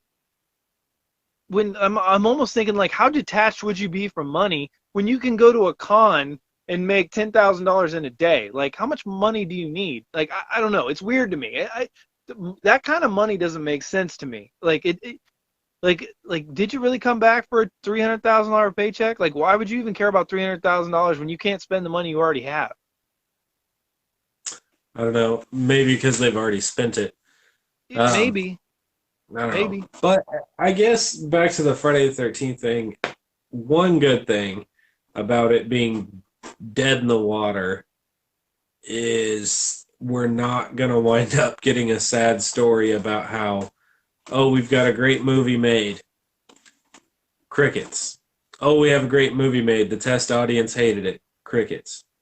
Oh, we got a great movie made. Netflix picked it up. Right. Thank you, Texas Chainsaw Massacre again. Can't wait to way lower my expectations and go see this one. Dude, Leatherface, the 2017 movie, had the opportunity to go back and do a prequel about the grandfather, about the hitchhiker, about Chop Top. Like, you could literally bring in every single favorite character. You could bring in Tex. You can bring in every single character you want. Well, probably not. What's his name from Texas Chainsaw Massacre? The Next Generation. Matthew McConaughey. Anyway, probably couldn't bring him in. He'd probably be a little too young. But you had the opportunity to see these characters at a young age. Like, just set it 5 years before. 5 years before. No. Set it 10 years before the original Texas Chainsaw Massacre, and bring in all the amazing characters and just utilize them. Like, bring back their mannerisms, bring back their psychosis and their intensity. Can you imagine Chop Top and Nubbins just playing off each other, and Tex off there in the mirror like doing his own sadistic crazy stuff, and like the cook having like, being that second in command big brother thing, like, and then every single one of them kicking Leatherface and telling him he's a piece of crap, and then telling him to go fetch. It had the opportunity. Like, it's not hard. Like, That's the movie we need, is a 10-year prequel, 5-year, 10-year prequel to the original movie. But I kind of want even maybe before that, because I want to see kind of grandpa, maybe 5, 10 years, because really we don't care about grandpa, but it would be sweet to see grandpa, and maybe not in his prime, but like something to where we can get a little bit more backstory than he's just the head figure of this family, and like he's the old generation and the new generation can't figure out how to live in this world and yada yada yada, and their roles in this world. Anyway, that was the opportunity. Do a 10-year prequel to the original movie and bring in all the characters and just stick to the formula. People come in, like have like this like traveling party or this circus. Oh my god, bro, just talking about it. Let's just say that a town near the family, there's a circus, and the circus and the family goes to the circus, and it all goes nuts, right? It just they start killing people in the rides or whatever it is, or start snatching people and bringing them back home. I don't know. Make it a bigger scale because you have these other characters. I don't know. It just frustrates the bejesus out of me that you went back and did a prequel and you fumbled it so hard. My only thing that I never understood is when these people got the rights to it and they knew they were planning a Texas Chainsaw Massacre film, and their biggest selling point was their red herring, which literally was the point in the movie that I was like this Right. because I didn't know any spoilers or anything. Because that kid was like the Perfect. main guy that they used was horrible, but that guy was absolutely perfect in every way, from the strength to the characterization, the build, the everything. He had what it took to be a believable Leatherface. And the other guy didn't have a single one of those things. Man, I Nothing. rolled my eyes so hard I broke the transmission on my van. Like, I hated that. That is the dumbest thing on this planet. Like, I'm still No. pissed I own 2017 Leatherface because I refuse to ever watch it again. I'm so irritated by that crap. I don't even want it in my collection. I will say, as a standalone film, if you take it away from Leatherface, it actually would have been a pretty okay road horror film. It Yeah. had Rob Zombie vibes. It had a dark, awkward like feel to the film. It would have been cool, but then just literally the only tie that you make it to Texas Chainsaw Massacre, the biggest tie that you made to it is you Yeah. flipped the characterization of who becomes Leatherface for no reason other than to say you could. Right. Yeah, Jabari, we're talking about Leatherface 2017, and just it had some promise. Like you could tell the quality just wasn't there. Like the pacing, the heart, like it's not a if you're looking for the feels of the first movie, this is not it. It's its own journey. And I was on board for that. But yeah, then you do this stupid twist, and I was pissed. I was like, okay, you had me all the way to the end because I just wanted to see how Bubba becomes Leatherface, and you you didn't just jump the shark. You put a stick of dynamite down its throat and then catapulted the thing over the Grand Canyon and blew it up before it landed. God dang it, do I hate that twist in 2017's Leatherface. What a piece of crap. Like the movie starts off really well, and then the actor that should be Leatherface holds true, and then the other distractions are okay, good enough to keep my attention, and then the twist is just like, well, that's great. I just wasted 2 hours of my life and the $10 I paid for the Blu-ray. Fantastic. See, it really sucks because I remember I was actually at home that day when I saw it, and I I couldn't take my eyes off the screen when it got to that point, and Durf is standing there and he's holding a gun up against him. I'm like, no way, they're not gonna. Oh, Right. they did, and you're like, No, because that means no. I Right. mean, he can live too. That's fine. I don't care. But you can't kill like. And then I think I read something somewhere that one of the actors, I can't remember who, said that the red herring situation is what made them take the script. And I'm like, you obviously never watched any of these movies because being blatantly obvious is one of the big parts of these films. Like, Right. there's a man wearing somebody else's face as his face. Run, Right. There's run. the only twist that's in the entire franchise. Well, there's two. There's in the next generation. There's a twist, and then in oh, I lost it. In 3D, there's a twist. But really, n- next generation's bad. Like it's just so bad. We're just go with it and don't complain.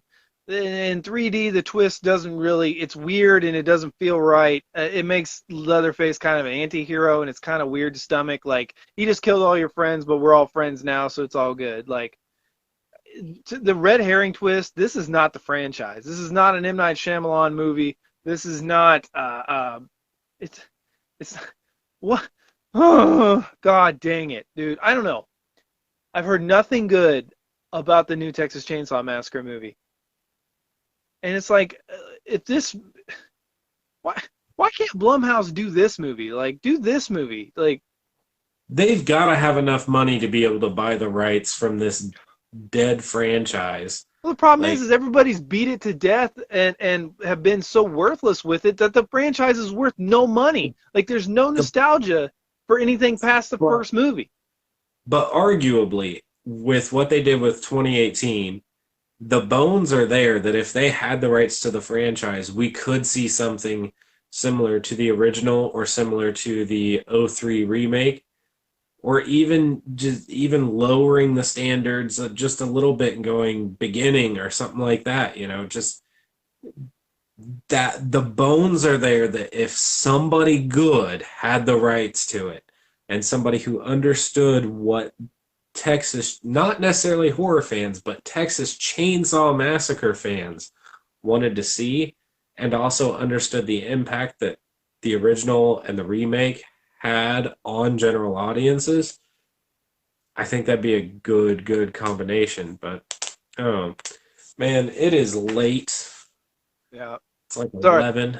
Jabari, they were like, Snickers boy, wait until they found out the swerve I made. Oh, I like it. Yeah, I don't know. For Texas Chainsaw Massacre, to me, Texas Chainsaw Massacre is deeper and more impactful than Halloween. It is deeper and more impactful than Nightmare, and it's also the same thing for Friday the 13th.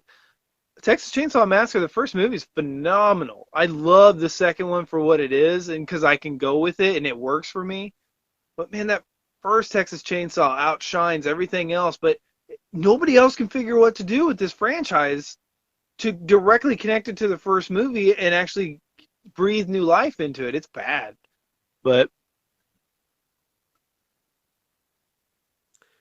See, I feel like that's just yeah, yeah, TCM2, and it is good, but I don't know if you can top my dude slamming the chainsaw into the stub 18 times with the weird music playing over top. I don't know if you can top that comedy and horror wise. yeah.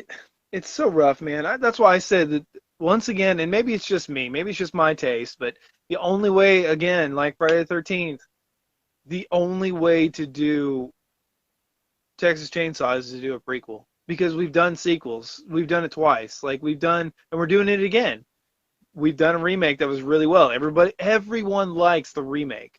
Like I don't know. We'll have to wait and see. It's going to be garbage. At least it's on Netflix. Won't have to pay extra for it. We'll have to take a look. But I will have the prophecy uploaded hopefully tomorrow or Saturday, and then I will try to have this thing uploaded earlier rather than later. Just been crazy right now. We've got a lot going on, and yeah, Yeah. and the uploading has been an issue. Like the app and everything else has been very difficult. The downloader and the editor and anything else. But we'll get on to that. Jabari, thanks for hanging out with us, man. It's nice to have people to bounce off of. I mean, it's Halloween, man. It's a classic. It's one of the godfathers of horror. And it will forever be a classic. I feel bad for future generations that, I mean, this movie isn't too dated, but I mean, it is dated to a degree. I mean, it is dated, but it's not like in your face dated. But yeah, I hope they can keep the nostalgia for this, and I hope this movie lives on forever. But yeah, time to get going. It's bedtime. Caleb, I will talk to you soon. We need to work on our unboxing for our Friday the 13th NECA. And we got some more stuff on the way. I'm not sure. Next week we will either maybe do Child's Play or Halloween 2018, maybe Halloween 81. I kind of want to do 18 first, make sure we get that in there, and then maybe do 81 if we have time, or H2O. We'll have to take a look. But if you're watching this in the future, make sure and do what you can. Thumbs up. Tell your friends that come in and hang out with us. Like, comment, subscribe, all that good stuff. Till next time, we're out of here. Wrong turn. Wrong turn. I like the first one. I haven't seen the new one yet, man. We'll have to see. But peace out, Jabari. Good night, bud. Night, everybody.